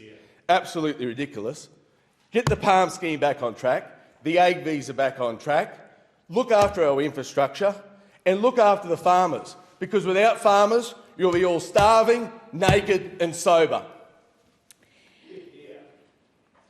I call the member for Dixon. Thank you, Deputy Speaker. I move that debate be adjourned and the resumption of debate be made an order of the day for a later hour or the next sitting. The question is that the debate be adjourned and the resumption of the debate be made an order of the day for a later hour or the next sitting. All those of that opinion say aye. Those against? No. I think the ayes have it. I call the clerk. Government Business Statements number 2, further statements on the 30th anniversary of the Srebrenica genocide. Are there any statements? And I call the member for Macon. Thank you, Deputy Speaker. It has been 30 years since the 11th of July 1995 Srebrenica massacre, when 8,372 men, women and children were mercilessly killed by Bosnian Serb forces under the leadership of Radovan Karadzic, the then president of the self-declared autonomous Bosnian Serb Republic. It was the worst massacre of civilians since World War II, yet outside of the communities affected, there is very little awareness of what is a very dark chapter in recent history. For the people of Srebrenica who fled and survived the massacre, and for the Bosniaks more broadly, Srebrenica is a memory that will never fade and a grief that torments them daily. Each year on July the 11th, I attend the annual Srebrenica commemoration service at the Bosnian-Herzegovina Muslim Society of South Australia Community Centre at Royal Park. I hear the heart-wrenching stories from survivors. I see the tears in their eyes as they tell their stories. I see the grief in their faces for the family members and friends they have lost, and I feel the anger that such murderous brutality took place whilst the world looked away. According to a UNHCR research paper, between 1992 and 1995, around 100,000 people were killed in what is referred to as the Bosnian War. Of those killed, around 80,000 were Bosnian Muslims, more widely referred to as Bosniaks. By 1995, when the fighting ended, of a Bosnian population of around 4 million, 1.3 million had been internally displaced and 900,000 had become refugees.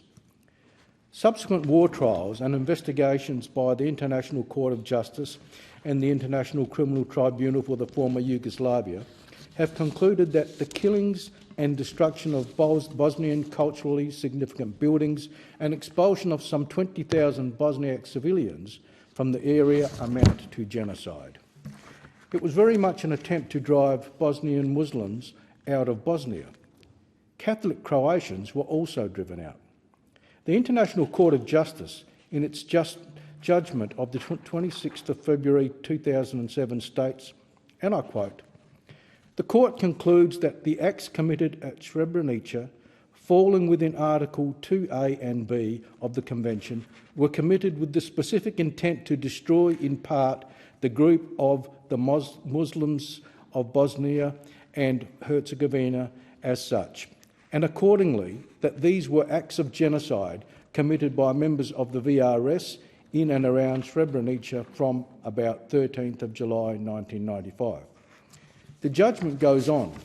The court considers that it has been established by fully conclusive evidence that members of the protected group were systematically victims of massive mistreatment, beatings, rape and torture, causing serious bodily and mental harm during the conflict and in particular in the detention camps." End of quote. The United Nations has since designated the 11th of July as the International Day of Reflection and Commemoration of the 1995 genocide in Srebrenica. To date, some 30 people have been indicted for participating in or complicity in genocide. There are still hundreds, if not thousands, of bodies that have not been recovered that possibly lie in mass graves. The search for them continues. Each year more bodies are recovered, identified and their names added to the list of those killed. With the passing of time and the benefit of hindsight, there is no doubt that the Srebrenica genocide was a dark chapter in recent history. The world failed the people of Bosnia and Herzegovina when it could have and should have intervened. The killings, the brutality, the rapes and the humanitarian disaster could have been prevented. The lives lost forever, and for those who survived but who lived with the horrific memories of the atrocities or the daily absence of the loved ones that they lost, gave rise to a hope that Srebrenica would never happen again to no one and nowhere. Yet, credible claims of killings, oppression, persecution and brutal violence continues each and every day. In Gaza, in Syria, where the Druze community in Sweden is under attack, in Sri Lanka, in Iran, in Afghanistan, in Ukraine, in Myanmar and so many parts of Africa. Indeed, only earlier today we heard from the member for McMahon, the Minister for Climate Change and Energy, about the horrific situation in Sudan. Deputy Speaker, it seems to me that humanity never learns. Human behaviour never changes. But what happened on the 11th of July 1995 at Srebrenica will not be erased from history and will continue to serve as a reminder to us all of the global failures at the time, and that we all have a responsibility to do what we can, and as a global community we must do better. I thank the member. There being no further speakers, I call the clerk. Government business statements. Further statements on Women's Health Week. Are there any statements? And I call the member for Moreton. Thank you, Deputy Speaker. Deputy Speaker, it wasn't very long ago that women's health was completely taboo. It wasn't very long ago that when health issues were spoken about, they were spoken about quietly, in hushed tones, secretively and privately. And when it comes to women's health issues, women's voices weren't heard, because words like miscarriage, words like endometriosis, words like menopause weren't shared, and their experiences weren't shared. Women dealing with medical issues often felt like they faced stigma and were coping alone. Many of them still do to this day. Many women suffered from delayed diagnoses for their conditions because the issues were not spoken about, or they had their pain dismissed. Many struggled to receive the support, care and medical attention that they desperately needed. And Deputy Speaker, I'm pleased to say that this is starting to change under a Labor government. Labor has listened to Australian women and is delivering more choice, lower costs and better healthcare for women and girls right across their lifespan. And Deputy Speaker, it is not surprising that this movement comes at a time where this place that we're standing in right now, where the House of Representatives, where the Senate has the most women's representation that we have seen in generations, that we have seen ever. Because ensuring that women's voices are heard in parliaments and ensuring that women are represented so that our parliaments, our democracy is reflective of our communities is critical to ensuring that women's health is brought to the forefront and that it is given the funding and the attention that it truly deserves. I had the great pleasure this morning of standing at a press conference with the member for Lyons and many, many women across Australia coming together to talk about not just this week's women's health and the women's health package that Labor has put forward, but also to talk about the many thousands of women that this is impacting every single day in many different ways for all different ages. And that's what Labor reforms have done in this space. We've made the biggest investment in women's health ever, and it is changing lives. Deputy Speaker, women's health is now part of the national conversation, and it is timely to reflect on that this week during Women's Health Week. Women now feel empowered to discuss their health concerns, to talk about them and to advocate for change. And importantly, the Albanese Labor government has boosted this with more funding and more services for women's health. I want to acknowledge the fact that the Queensland contingent was here from Parliament earlier today, Deputy Speaker, and as a sign of how much things have changed when it comes to women's representation, not very long ago, there were more people in the Queensland Parliament with the name Mark than there were women in the Liberal Party. And that is a pretty stark example of how ensuring that in this place that women's representation is front and centre, that women's voices are more likely to be heard and indeed are heard. In February this year, Labor announced a historic $500 million investment in women's health. A crucial part of this was adding medicines to the PBS. And this includes the first PBS listing for new oral contraceptive pills in more than 30 years. Women who rely on Yaz, Yasmin and Slinda, and there are 150,000 of them across the country. They're now saving hundreds of dollars a year. Additionally, 2 national trials for contraceptives and uncomplicated UTIs will benefit 250,000 concession card holders. And under that trial, users will be able to consult a trained pharmacist at no cost, and medications are required, pay only the usual medicine cost. An additional 150,000 women are benefiting from the addition of new menopausal hormone therapies onto the PBS as well, for the first time in a long time. And there are further supports for women going through menopause, with over 20,000 women undergoing a menopause health assessment covered by Medicare since they became available on the 1st of July. Labor has provided the funding to train health professionals and supported the development of the first ever clinical guidelines and a national awareness campaign making menopause an open conversation. And this is really relevant, Deputy Speaker, because for so long, women have walked in to their doctor's offices, women have consulted with their clinicians, and many have simply not been taken seriously. This work makes it clear that they deserve to be taken seriously. And when they are taken seriously, that work is backed up by funding, and that's what Labor's done. There is also more affordable and earlier access to Pergoveris, a fertility treatment for Australian women undergoing IVF.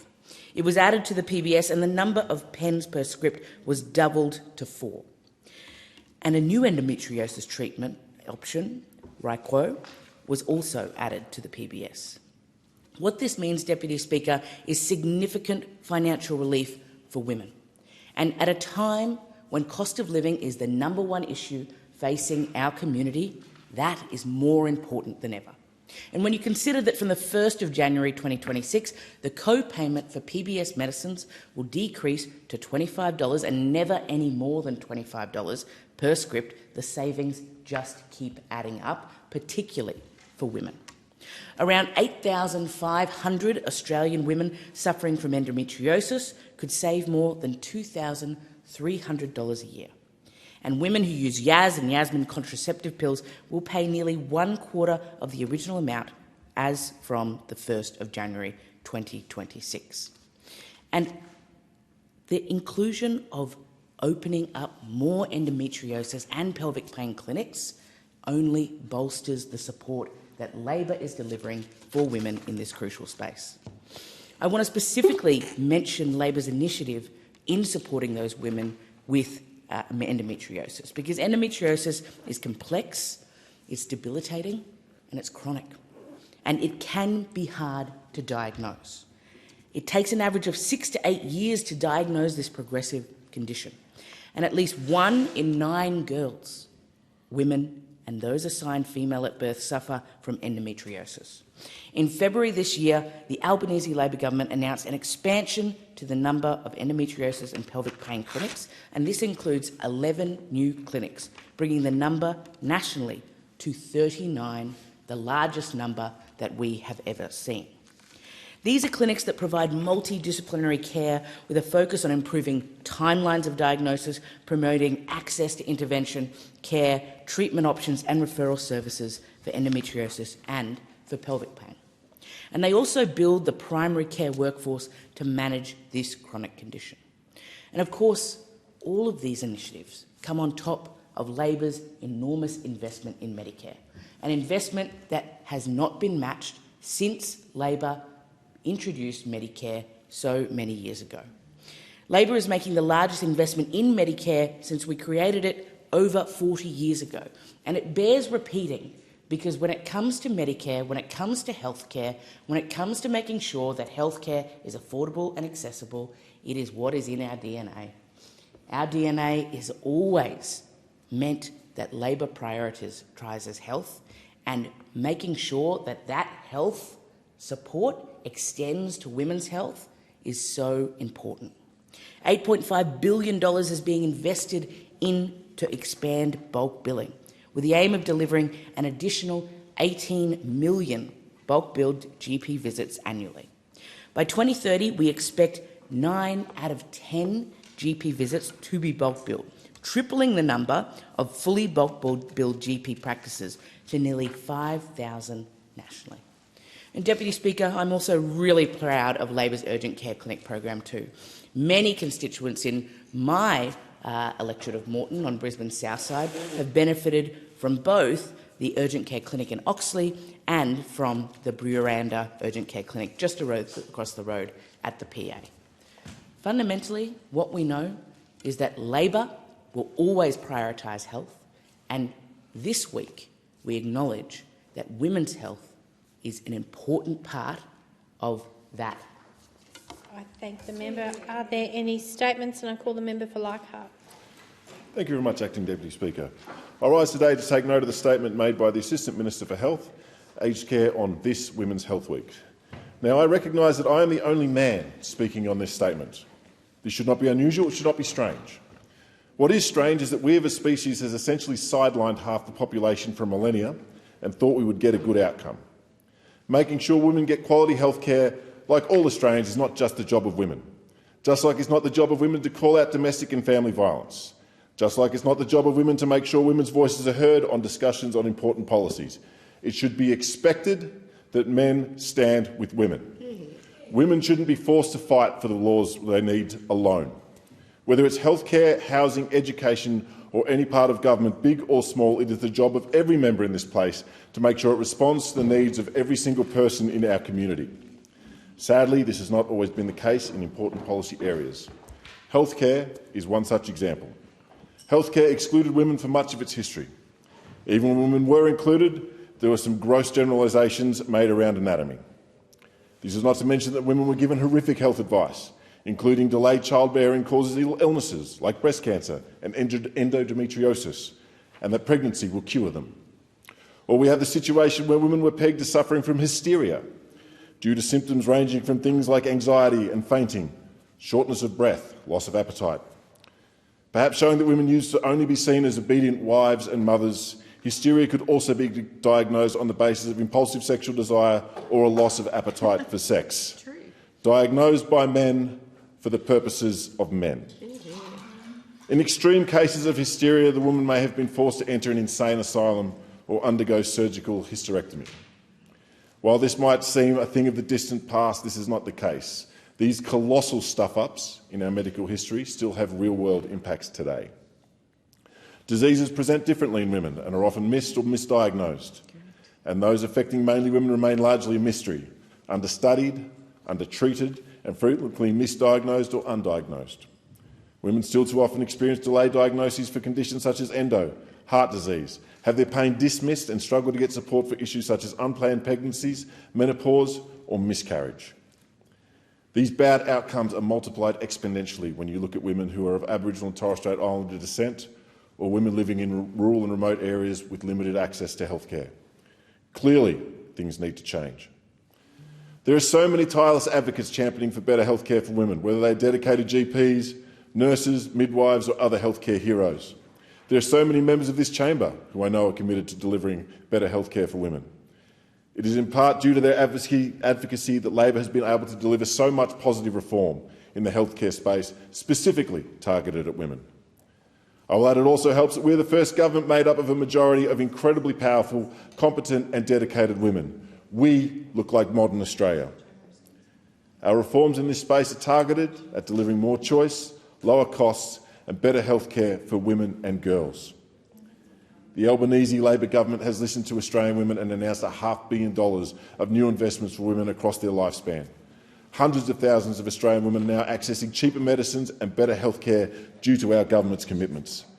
Those measures include things like more support for women going through menopause, with a new Medicare rebate for menopause health assessments, funding to train health professionals, a first-ever clinical guidelines and a national awareness campaign. This also includes the first PBS listing for our new menopausal hormone therapies in over 20 years, with around 150,000 women saving hundreds of dollars a year on the listings of Proterium, Estrogel and Estrogel Pro. We've also delivered the first PBS listing for new oral contraceptive pills in more than 30 years, with the listing of Yaz, Yasmin and Slinda. More endometriosis and pelvic pain clinics treating more conditions, opening 11 new clinics, ensuring all 33 clinics are staffed to provide specialist support for menopause. New endo treatment options through the PBS listing and ReaQuo. Australian women undergoing IVF will receive earlier and more affordable access to fertility treatment, adding Pergoveris pens to the PBS and increasing the maximum number of pens to 4 instead of 2 per script. Importantly, we're delivering more choice, lower costs and better access to long-term contraceptives, with larger Medicare payments and more bulk billings for IUDs and birth control implants, saving around 300,000 women a year up to $400 in out-of-pocket costs. We can't talk about these important reforms to women's health without also talking about Labor's other important changes to the healthcare system in Australia. Women go to GPs. Shocking, I know. They get medicines off the PBS and they go to hospital. So every step we can take to improve Medicare benefits all Australians. For the benefits of those present, let's just run through the greatest hits of delivering better health care for Australians.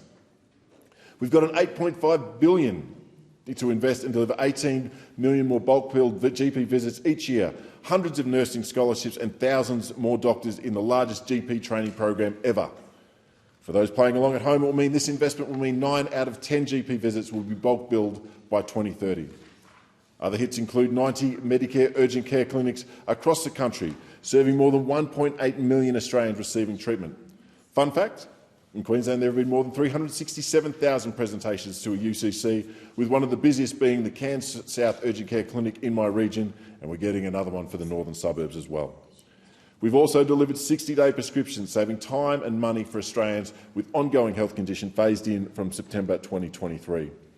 We froze the cost of PBS medicines with co-payments not rising with inflation at all for the first time in 25 years at the start of this year. And just this week, we've been able to pass laws to go one better and cut the general patient co-payment from $31.60 to $25 from the 1st of January next year. These are bigger hits than Guns N' Roses.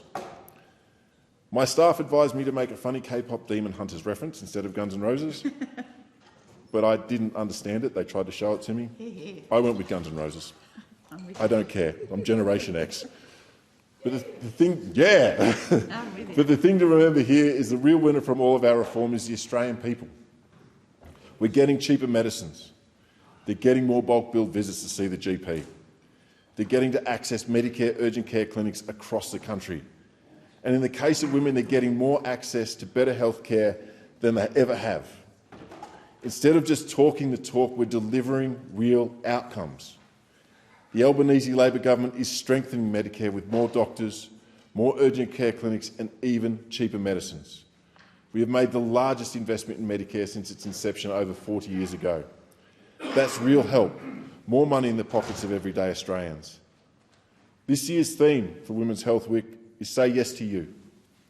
Too often, women put aside their own health for care, for work, for the pressures of kids, the pressures of school, looking after parents, whatever it may be. But I want to say this, and I want to make sure it's been heard. You can't look after others if you're not looking after yourself. These investments allow women to look after themselves, to be who they want to be, to shine the brightest that they can. So please, look after yourself. For centuries, women's health has been neglected, gaslit and ignored. But we have come to make these changes. So this Women's Health Week, say yes to you. I call the Assistant Minister for Social Services and Prevention of Family Violence. Thank you, Deputy Speaker. Well, Women's Health Week is not just a reminder for women to prioritise their own health. It's a call to confront the sexism that still runs through our health system. And I must say that the former Speaker, the member for Leichhardt, expressed it so beautifully as a great ally amongst the men in the Labor Party. And it's great to see that the men are comfortable now speaking about these things. See what happens when you have a majority women government. Now, I know that the sexism that runs through the health system is not just from my experience as the former Assistant Minister for Health, but of course from my own life and from my decades as a nurse. And I'm surrounded by my women colleagues here today who I know have their own experiences. Too many times I saw women in tears. They were dismissed and ignored, their pain left untreated until their health worsened. I also experienced it in my own life, and it was then that I truly understood how it felt. In my 50s, I thought that heavy periods, or as they're medically known, menorrhagia, and exhaustion were just a normal part of menopause. And then I found out they weren't. But it took me collapsing at work with a haemoglobin level that is simply not compatible with life, as the doctor told me, before something serious had to be done. Just how far do women have to go? How bad does their health have to get before it's taken seriously? I know my story is not uncommon. Almost every woman I speak to has their own version. The Gender Bias Survey found that 2 in 3 women had experienced discrimination or bias in the healthcare system. 70% said that experience was via a GP clinic, and half said that it happened in our hospitals. Women have told me stories of being told their pain surely wasn't that bad, that they were, exaggerating it somewhat. There were stories of being shamed by family and friends for actually speaking up. This isn't just bad luck or bad practice. It's what we call medical misogyny.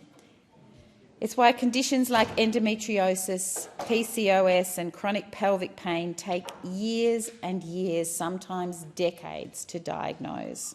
It's why too many women still to this day feel shame about talking about their menopause symptoms.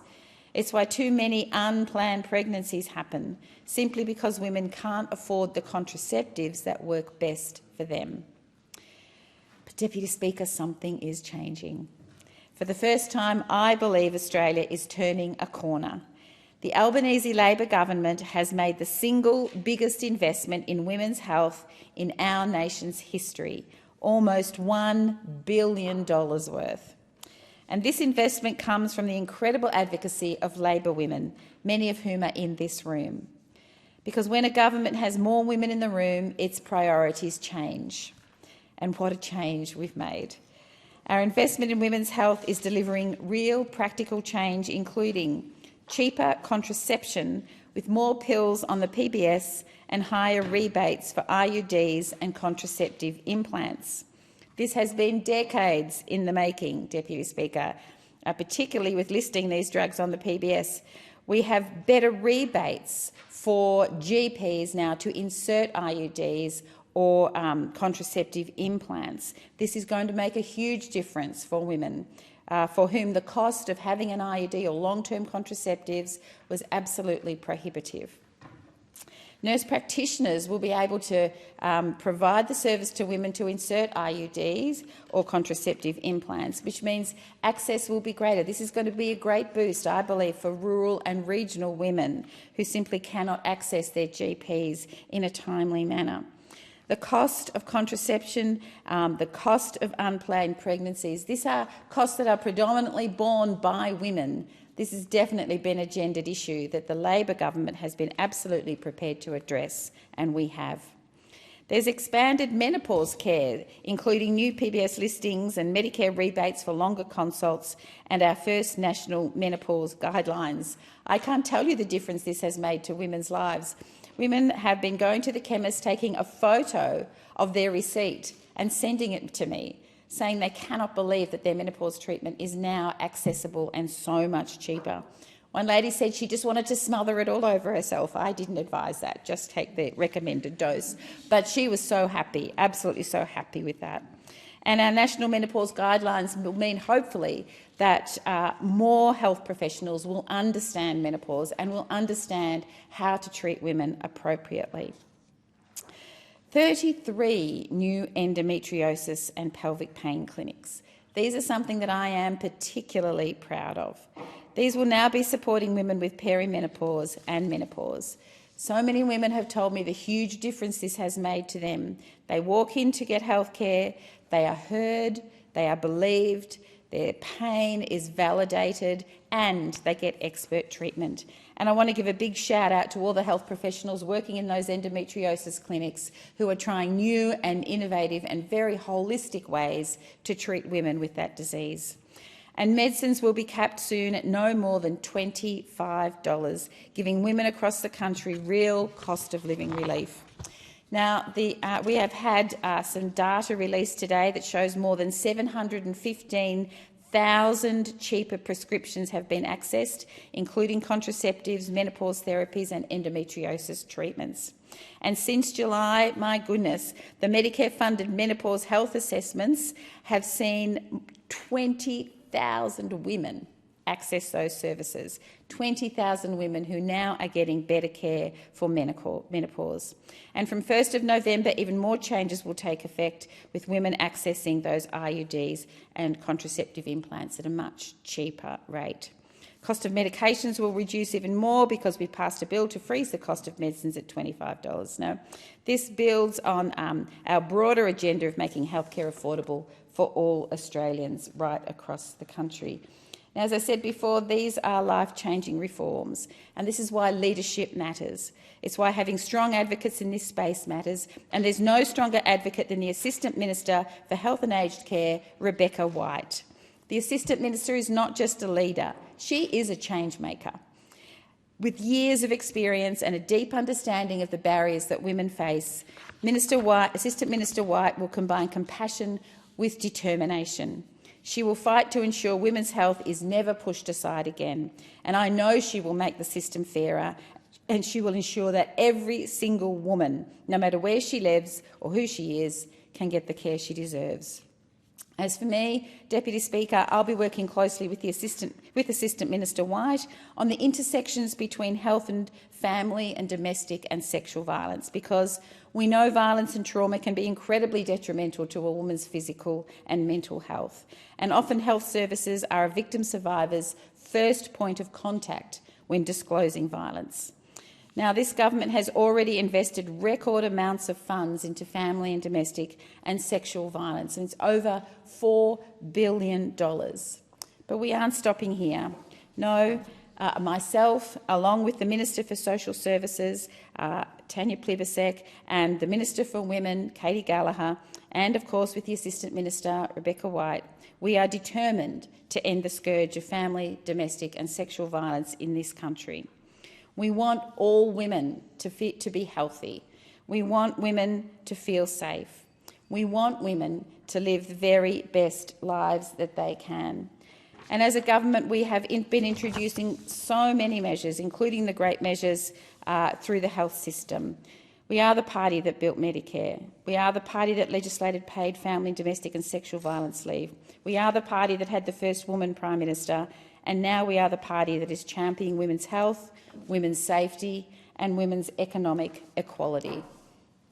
So this Women's Health Week, we are absolutely determined to make sure that we will celebrate how far we've come. We can absolutely commit to finishing this job, which may never be finished, but we need Labor governments like our government, like the Albanese Labor government, that has a majority of women, that has equal number of women in cabinet, that is sitting around the table, that is changing the priorities and that is putting on the agenda fairly and squarely women's issues, whether it is health, family and domestic violence or women's economic equality.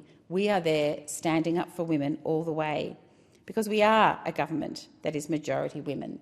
And we are a government that have great allies in the men in the party as well. And we are determined to lead the way, and that's just what we will do. Thank you. Member for Warringah. Thank you, Madam Deputy Speaker.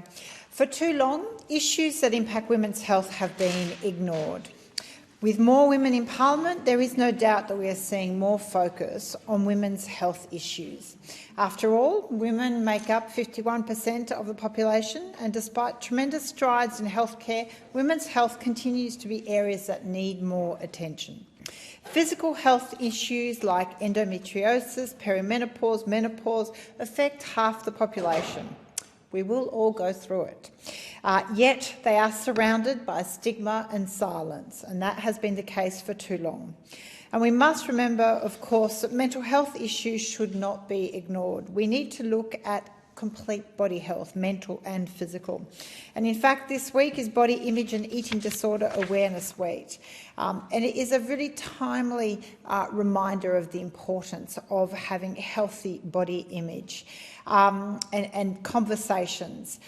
It's also a reminder that mental health challenges, particularly around body image, are especially confronting for young women. In Warringah, we are over 78,000 women. These are mothers, sisters, wives, carers, professionals and volunteers. Our electorate is fortunate to have outstanding organisations that show the value of early intervention and compassionate care. I've visited some of these recently and I want to give them a special mention. Tresillian has for generations provided support to families adjusting to the challenges of early parenthood. I recently visited their facilities and it was just incredible to see the level of support for young mothers and young families that they have been offering for so long.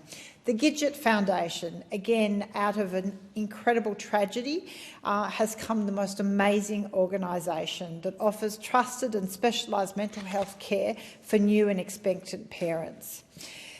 And the Butterfly Foundation, which is an incredible organisation as well, providing essential treatment, resources and support for those affected by eating disorders and negative body image. These organisations demonstrate a vital truth. Women's health cannot be separated into physical and mental health boxes. They're deeply connected, and in our policies and health services, we need to reflect that reality. It's as true for young women struggling with body image as it is for midlife women navigating menopause. And while there is access to these important services in our electorate, in Warringah and in urban and in city areas, the same is not true for First Nations women, and we must always be incredibly conscious that we still do not have parity in Australia when it comes to access to health services for all Australians. And again, also for remote and regional communities, we know it is incredibly difficult to access that same level of care. When we think of that access to health, it's incredibly important, again, to look at making sure we have culturally safe, comprehensive health care for First Nations women. Now, we know, for example, that around 1 in 9 Australian women live with endometriosis and often have waited years for diagnosis. In fact, around 80% of women who have experienced menopausal symptoms, and 1 in 4 experience them severely. And then eating disorders are among the most fatal of all mental health conditions, disproportionately affecting women and girls. And yet there is still proportionally very little services available and support. So with these realities, women's health has historically been under-researched, underfunded and under-recognised. For decades, women are told their symptoms were just part of life or sometimes dismissed without proper consideration. In fact, menopause will impact all women at some stage in their life. It's mostly between 45 and 65, but that the perimenopause period occurs, but of course menopause and postmenopause periods will also occur, and it often impacts women at the peak of their careers.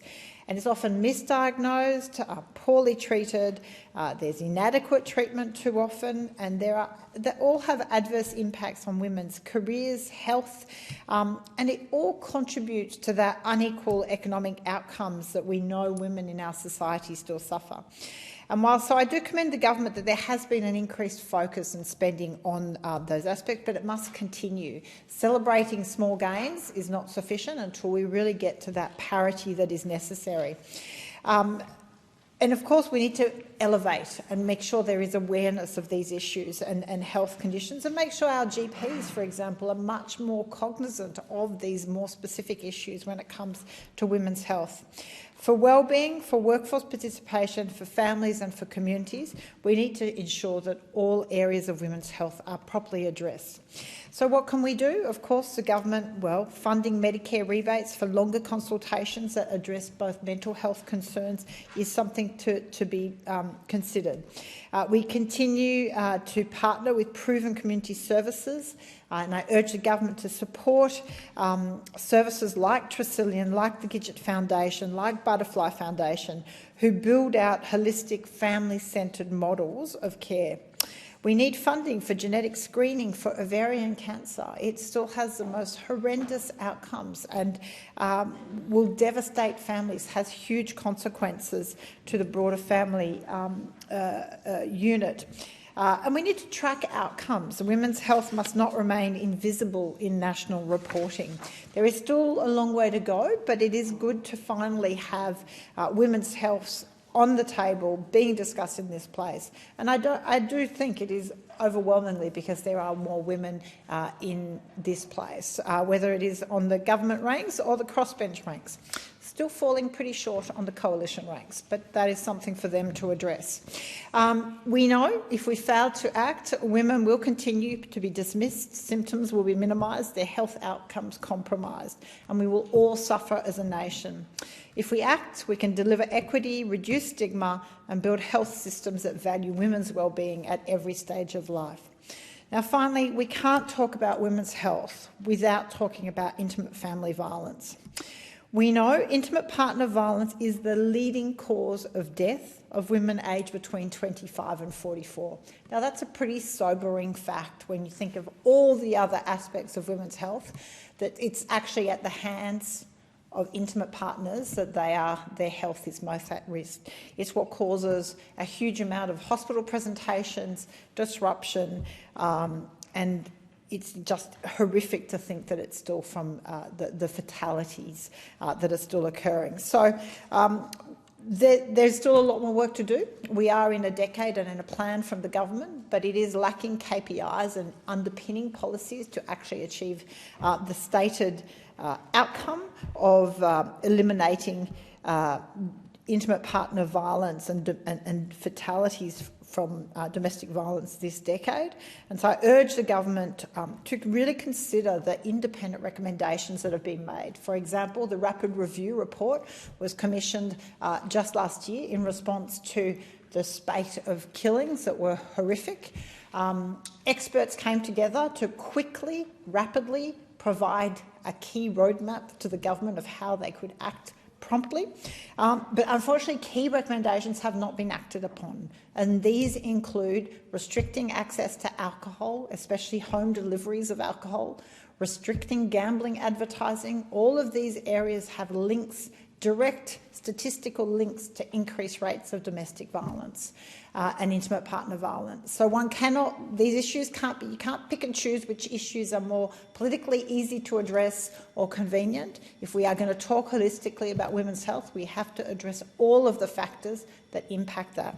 So I urge the government to not be selective and to tackle the hard ones like gambling advertising and access to alcohol and for its impact on intimate partner violence. Thank you.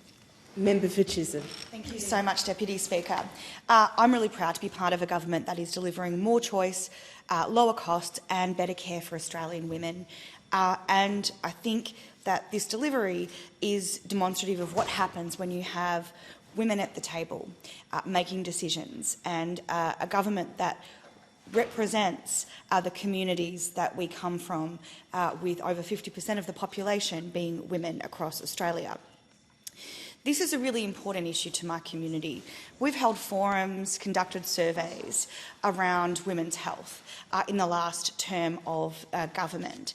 And I was so stunned at the volume of responses that people shared. I was so grateful for the generosity around the stories that were told about people's personal experiences, and it made me even more determined, alongside all of my colleagues in the government, to advocate for better treatment for women.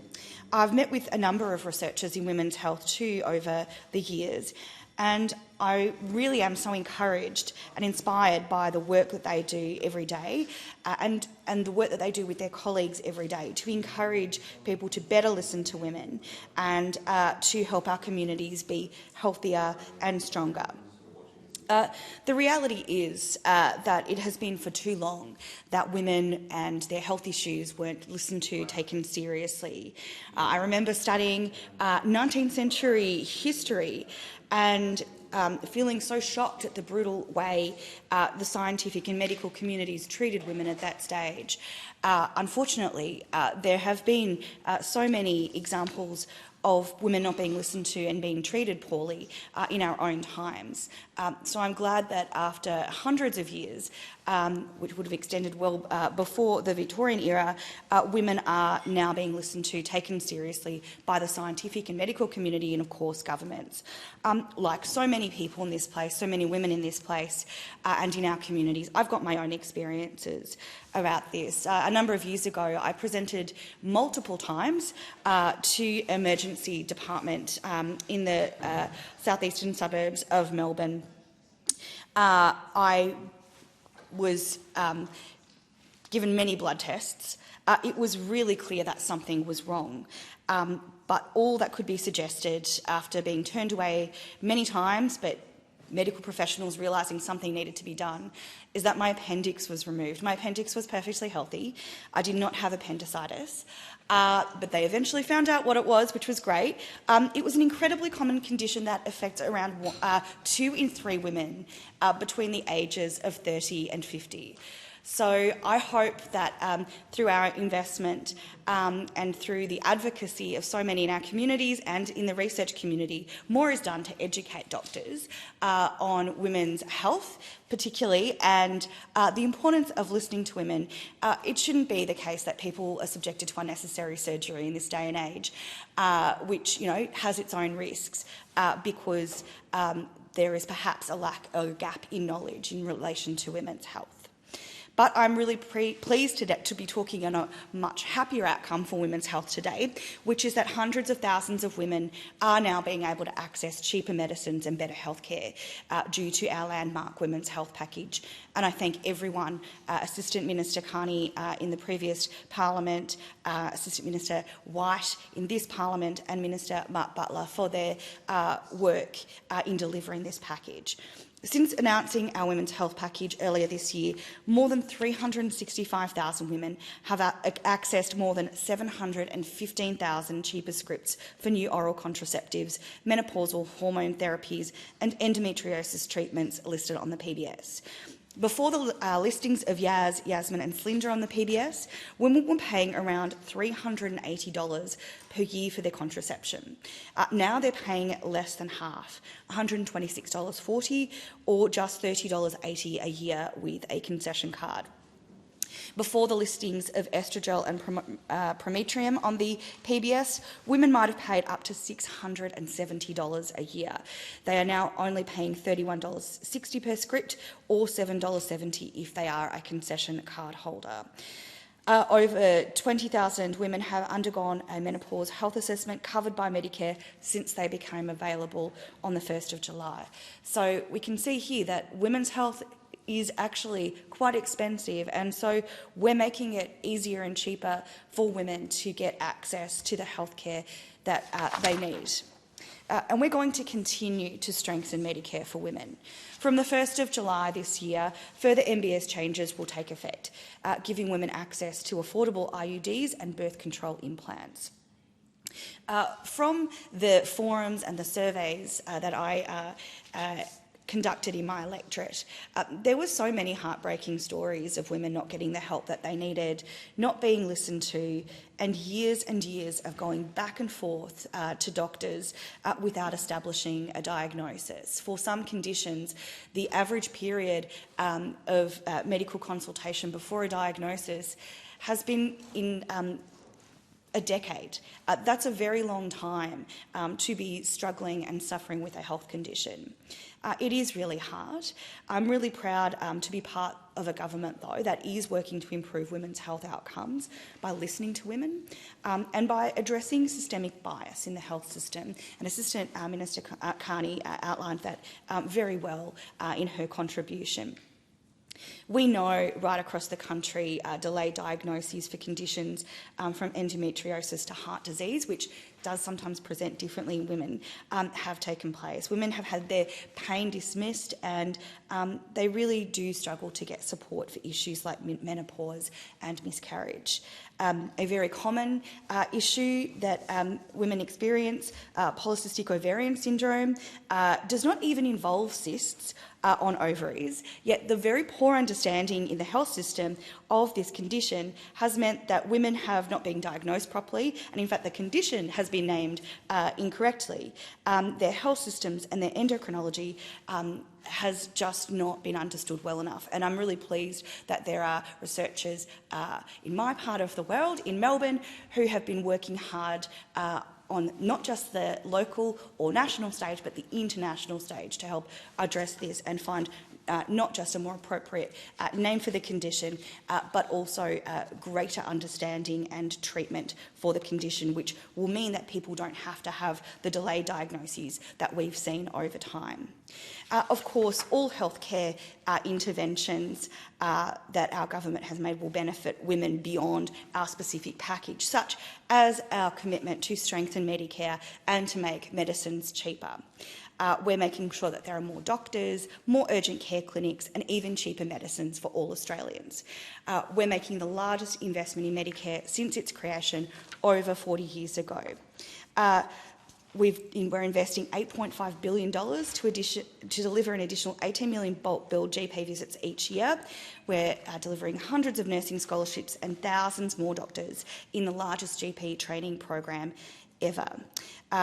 We're investing in a way that will mean 9 out of 10 GP visits will be bulk billed by 2030. We expect this investment of expanding the bulk billing incentive to boost the number of fully bulk billed practices to around 4,800 nationally, which is triple the current number of practices. We're building more urgent care clinics. I'm very proud to have advocated successfully for an urgent care clinic in Mount Waverley, and we're going to get an additional urgent care clinic in the Stonnington Council area too. I've heard from so many people in my community about how valuable the urgent care clinics have been.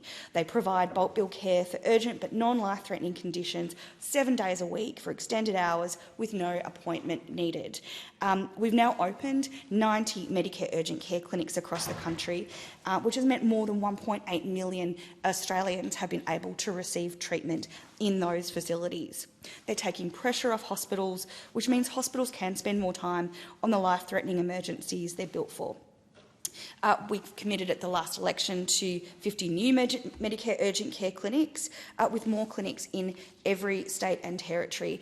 And once all of the clinics are open, 4 in 5 Australians will live within a 20-minute drive of a Medicare urgent care clinic. In Victoria, we know there's been more than 393 presentations. This is really an important investment for our communities.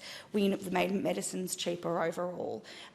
We've making sure that as well we're going to have PBS medicines be no more than $25, which is what they were more than 20 years ago. We're committed to health, we're committed to cost of living relief, and we are particularly committed to making sure that we listen to women. Thank you, Deputy Speaker. The member for Bonner. Thank you, Deputy Speaker. This week is Women's Health Week. It is Australia's largest event dedicated to the health and wellbeing of all women, girls and gender-diverse people. It is a reminder that women must be heard and supported in the health system. Women face a range of significant costs simply by virtue of being women. In fact, 60% of all health services in Australia are consumed by women.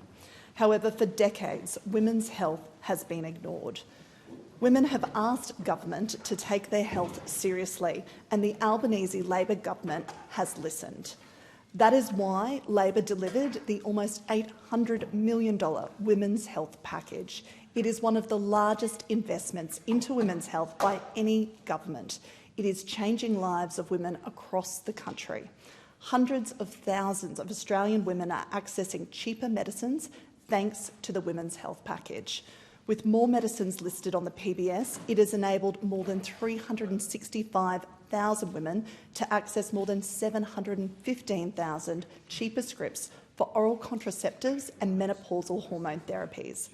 Labor has invested more than $49 million to provide around 430,000 more services to help women across the country with complex gynecological conditions, including endometriosis, polycystic ovarian syndrome and chronic pelvic pain. The package includes the first listing of new oral contraceptive pills in more than 30 years, with the listing of Yaz, Yasmin and Slinda saving 150,000 women hundreds of dollars every year. More choice, lower costs and better access to long-term contraceptives. On 1 November this year, further changes to the PBS will take effect, giving women access to affordable IUDs and birth control implants, saving around 300,000 women up to $400 in out-of-pocket costs each and every year. More Medicare support for women experiencing menopause, with the new rebate for menopause health assessments, funding to train health professionals, the first ever clinical guidelines and a national awareness campaign. Over 20,000 women have undergone a menopause health assessment covered by Medicare since they became available on 1 July. The first PBS listings for new menopausal hormone therapies in over 20 years, with around 150,000 women saving again hundreds of dollars each and every year. Women might have paid up to $670 for these medications. Now they're only paying $31.60 for a script or $7.70 if they are a concession card holder. As we know, from 1 January next year, they will be just $25. We will also see more endometriosis and pelvic pain clinics treating more conditions, opening 11 new clinics and ensuring all 33 clinics are staffed to provide specialist support for menopause and new endometriosis treatment options through the PBS. We will also see contraceptives and treatment for uncomplicated UTIs directly from pharmacies, with 2 national trials to benefit 250,000 concession card holders who will be able to consult a trained pharmacist at no cost and, if medications are required, pay only the usual medication costs. Australian women undergoing IVF will also receive earlier and more affordable access to fertility treatment, adding onto the PBS as well new medications, and the access to those items available per script will be increased. We know that too often women are not seeking treatment from a doctor for conditions ranging from endometriosis to heart disease. We know too often women have their pain dismissed and struggle to get support for issues such as unplanned pregnancies, menopause or miscarriage. Deputy Speaker, endometriosis, for example, affects 1 in 9 women. It currently takes an average of 7 years to diagnose. This is simply unacceptable. The new PBS items will help by giving Australian women more treatment options for pain management, and it will deliver better healthcare services for Australian women and girls to support them during pivotal life stages and particularly with their gynecological health. Deputy Speaker, 4 in 10 Australians don't know what health checks they need, and 1 in 3 are overdue. Jean Hales for Women's Health is a national not-for-profit organisation dedicated to improving women's health across Australia through every stage of life. This week, I had the pleasure of attending the Jean Hales launch for Her Health Check. It is a free digital tool for women in Australia, It outlines which health checks and screenings women might need, and the tool is based on current medical guidelines and reviewed by clinical experts. I encourage people in my community back home in Bonna to check out Her Health Check online. It's a valuable resource and only takes a few minutes to use. Labor's investments into health seek to make healthcare more accessible and equitable for all women right across their lives. It means women and girls get appropriate assessments sooner, ensuring they aren't waiting for critical diagnoses and treatments. Sex and gender bias in the health system is real. Women shouldn't be going back and forth between doctors to be taken seriously. Labor is righting that wrong. Deputy Speaker, this year, Women's Health Week theme is Say Yes to You. For Labor, this has been more than just awareness, it's been action. And for me, it's also personal. Almost 12 months ago, I lost a dear childhood friend from Yeppoon in central Queensland. Her name was Amy Cullinan, to uterine sarcoma. She was just 39 years old. And she was one of the most funny and caring people I've ever met in my life. She was also a loving auntie, sister, and daughter.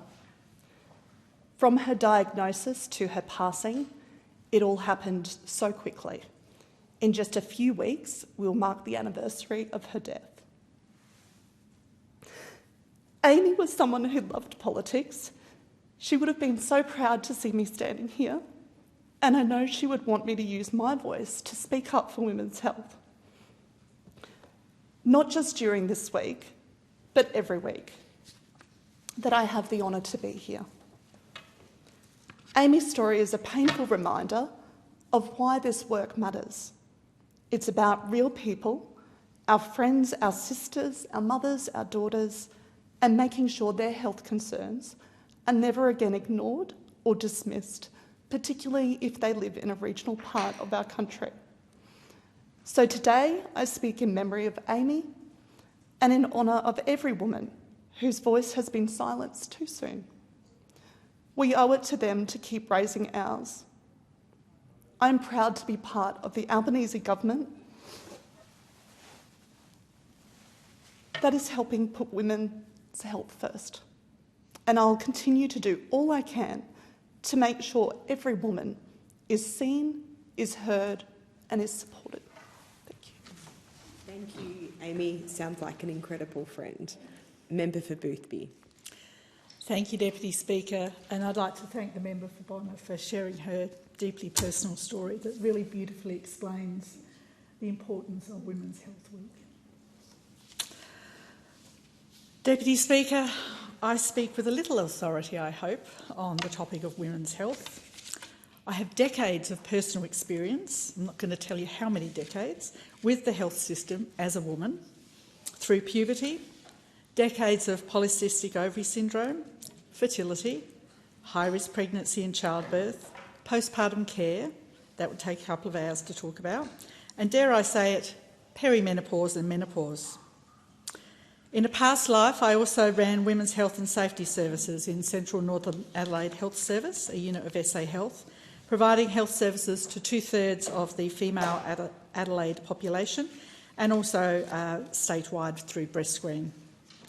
My portfolio included 2 women's health clinics that specialised in working with women who faced additional barriers to accessing health care, and particularly preventative and screening services, through their cultural background, poverty, domestic violence or coercive relationships. I ran a community midwifery service, 2 domestic violence services and a perpetrator rehabilitation unit, as well as multiple BreastScreen sites and buses that travelled to remote areas such as the APY lands. The experience of women in the health system is often one of not being believed.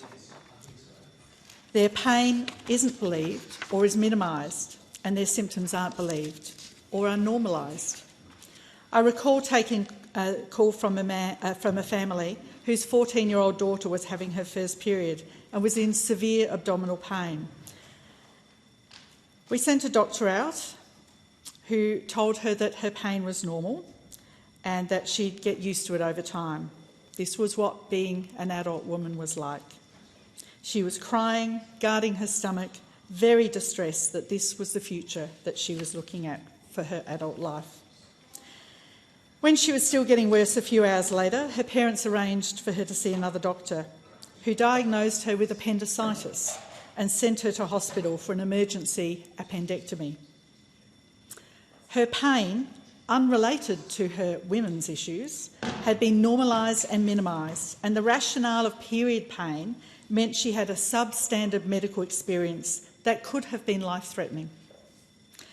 Little wonder then that women with endometriosis typically take up to 7 different doctors and between 7 and 10 years to get a diagnosis, let alone an effective treatment plan. Improving the health and well-being of all women is a key priority for the Australian Government. The experience of women in the health system is not the same as the experience of men. Women experience delayed diagnosis across a wide range of conditions and diseases and tend to use healthcare services more than men. This includes GPs, specialists and hospital admissions. Women spend more on out-of-pocket healthcare costs than men, and younger women spend more than men their age, partly due to maternity care and the higher prevalence of chronic illness. In 2023, the End Gender Bias Survey looked at the unique barriers and gender bias women face in Australia's healthcare system. From across the country, there were 2,570 responses about women's own experiences. 2/3 of women reported that they experience healthcare related to gender bias or discrimination. Gender bias in healthcare has far-reaching impact on women's lives. Women report feelings of abandonment, shame, blame and self-doubt. If you're repeatedly told that the pain isn't real, it's in your head, where do you take that? Women report significant financial burden, lost educational and career opportunities from untreated or ineffectively treated conditions. And delayed diagnosis and treatment led to disease progression, fewer treatment options and worse health outcomes. Conversely, women also recounted positive health experiences that stemmed from strong interpersonal interactions and relationships. When you find a good doctor or a good midwife that you gel with, that's gold. We also know that medications and treatments are standardised on men. It used to be that medications were trialled on male uni students, typically white, wealthy 21-year-old men, hardly a standard population, and let alone relevant to women who have different hormone profiles which interact with medication. We know the classic heart attack symptoms that get taught, that we all know: crushing chest pain, shortness of breath, pain perhaps radiating to the shoulder or jaw, are the symptoms of men. And this has significant impact on the treatment and care you might get if, for instance, you're a woman with typical woman's heart attack symptoms, which are often much more subtle and different. A Sydney University study found that women are half as likely to receive appropriate diagnostic tests and treatment for heart attack. Little wonder then that women have much poorer survival rates than men. 6 months after a heart attack, women are twice as likely to have died than men. And of course, women with other barriers, language barriers, cultural barriers, poverty, socially isolated, experiencing domestic violence or coercive control, geographically isolated, or a combination of all of the above, experience even worse health outcomes.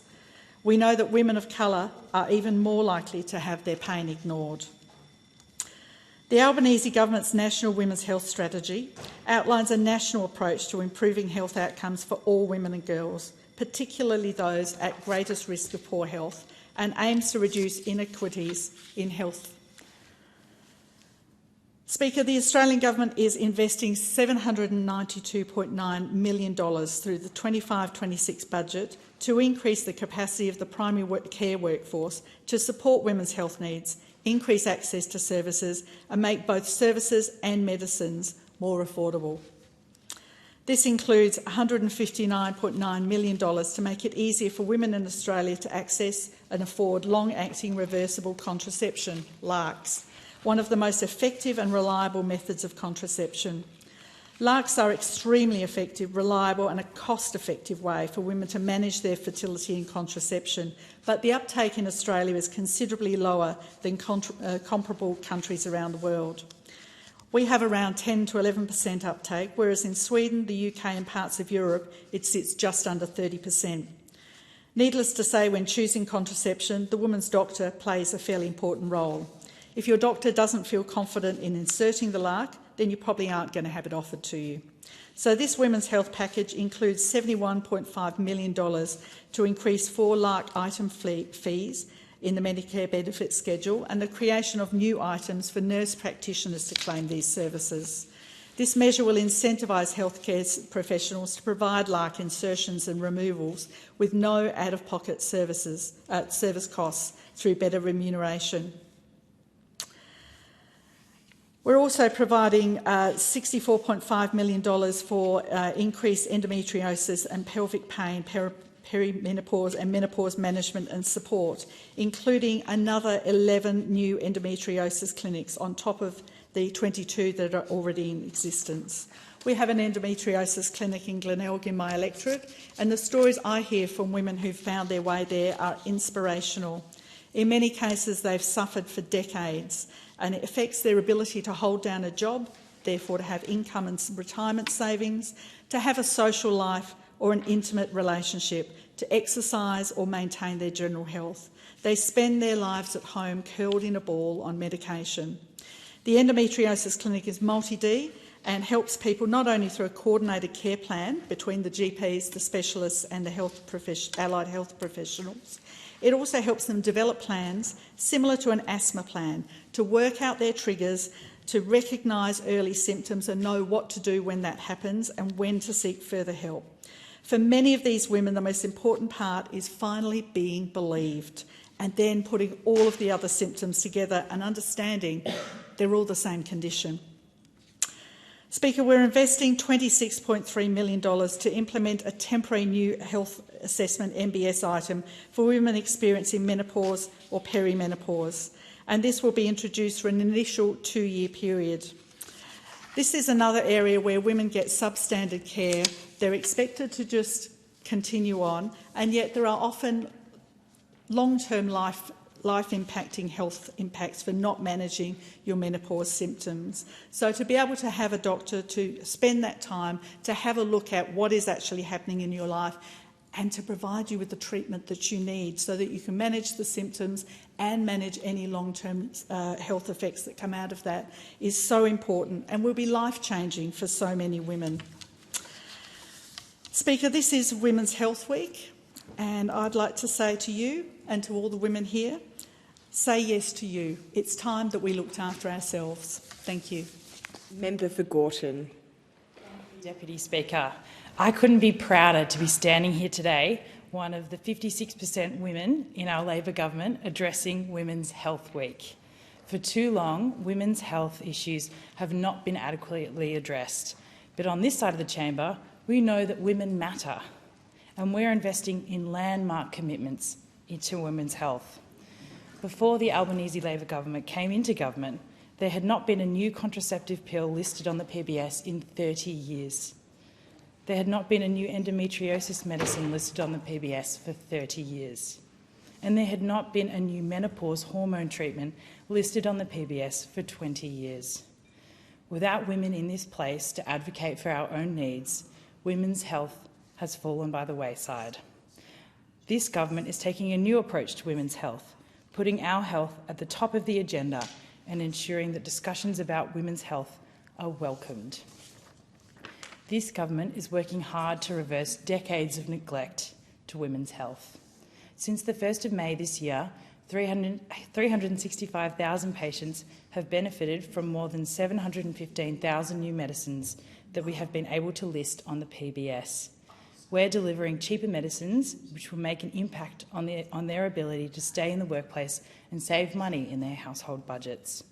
We're seeing more women access longer appointments with their doctors because we know that you can't deal with the issues that surround perimenopause and menopause in a brief appointment.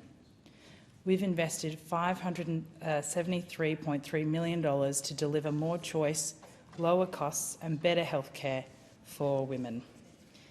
This government is introducing the first new contraceptive pills added to the PBS in 30 years, Yaz, Yasmin and Slinda. That's because this government understands that for women, contraception is a necessity, not a luxury. Access to contraceptive pills is not only incredibly important for women's sexual health and autonomy, but it can also represent a lifeline for many women struggling with debilitating period pain. Because we understand this. We understand how important contraceptive pills are to women's health and women's lives, and we are ensuring that the pill is more affordable and more accessible for women in this country. More than this, we are also ensuring that there's better access to IUDs and birth control implants for women in this country. We recognise that not every contraceptive method is ideal for every woman. We know and we want to ensure that women can access the long-acting contraceptive methods they need. Further than this, this government is also introducing the first new menopause treatments on the PBS in 20 years, Oestrogel, Oestrogel Pro and Prometrium. We've heard many women in this place today speak about how little women going through menopause are heard and considered in our society, and how important it is that there is real discussion and action to address women's needs during menopause. We're leading by example here, inviting discussion about menopause in this place and taking real action to ensure that necessary treatments for women going through menopause are affordable and accessible. This morning, I had the honour of meeting the incredible Robin Smith. She recently joined tens of thousands of runners for the City to Surf run a few weeks ago. Not only did she complete the 15-kilometre course, she ran bare-chested to raise awareness, proudly showing off the scars from her double mastectomy. Robin decided to have the procedure when she found out that she had inherited the BRCA2 gene mutation, which significantly increases the lifetime risk of developing breast and ovarian cancers. After removing her ovaries and fallopian tubes to manage her high inherited cancer risks, Robin went into immediate menopause. She is one of the people that is directly benefiting from the government's decision to list some of these menopausal hormone therapies on the PBS. She has access to both Prometrium and Oestrogel, two medicines listed on the Pharmaceutical Benefit Scheme. These important medications help people to manage menopausal symptoms, and they also really benefit people and women's long-term bone health and to manage CBD risk. She's now not having to pay $500 or $600 to access these treatments. She's only having to pay $30 every couple of months, which is much more accessible for people like Robin to help manage their menopause. This is a really proactive step to make women's health more accessible for all Australians. I've talked to a number of young women in my electorate that live with the pain and suffering of conditions like endometriosis every single day. And all of this comes alongside of the opening of 22 endometriosis and pelvic pain clinics, with 11 to be opening soon. Women with endometriosis and pelvic pain have suffered in silence for too long, without safe places to seek support and treatment. Clinics like these improve access for women to diagnostic, treatment and referral services for endometriosis and pelvic pain. They also build the primary care workforce to manage these conditions and improve access to new information and care pathways. For women suffering from endometriosis and pelvic pain, this kind of care can be life-changing. This government understands how important access to this kind of care is to women, and that's why we've invested to open new endometriosis and pelvic pain clinics for women. Mental health is another significant side of women's health. We often put it to one side as we focus on the others around us. That's why we're also opening a number of mental health urgent care clinics where you can walk in and then immediately receive the mental care you need. This will make such a difference to the lives of women across our country. On this, we also understand that girls and women who face mental health challenges have the very real discrimination and obstacles we still face in society. This comes alongside this week's announcement that the Albanese Labor government is strengthening its world-leading online safety laws to protect Australians from the harms of predatory technology. Nudification and deepfake apps are abhorrent technologies that are designed to turn photos of someone into sexually explicit content without their consent. It's absolutely disgusting. As a young woman, this is really scary. In Australia, too many women experience sexual violence. It's a huge issue, and it's a women's health issue. That's why the Albanese government will work to restrict access to nudification and undetectable stalking tools, engaging closely with industry on how best to achieve this. These are proactive steps to addressing current gaps in the law when it comes to preventing abuse facilitated by evolving technologies. These technologies have a huge impact on the mental health of women. Thanks to these initiatives, Australian women and their families will save thousands of dollars on health-related costs across their lifetimes. Women will be safer as we legislate around the dangers of evolving technologies. And women will have access to more and better care closer to home. And this is what happens when we elect women. Women's issues become the forefront of the government's agenda. And I couldn't be prouder to be part of a Labor government made up of 56% women. Because when we elect women, we legislate on women's issues. Thank you. I call the member for Boothby. I move that the Federation Chamber do now adjourn. Do I have a seconder? The question is that the motion be agreed to. All of those that of the opinion say aye. Of the contrary, no. I think the ayes have it. The Federation Chamber stands adjourned until 9:30 a.m. on Thursday the 4th of September.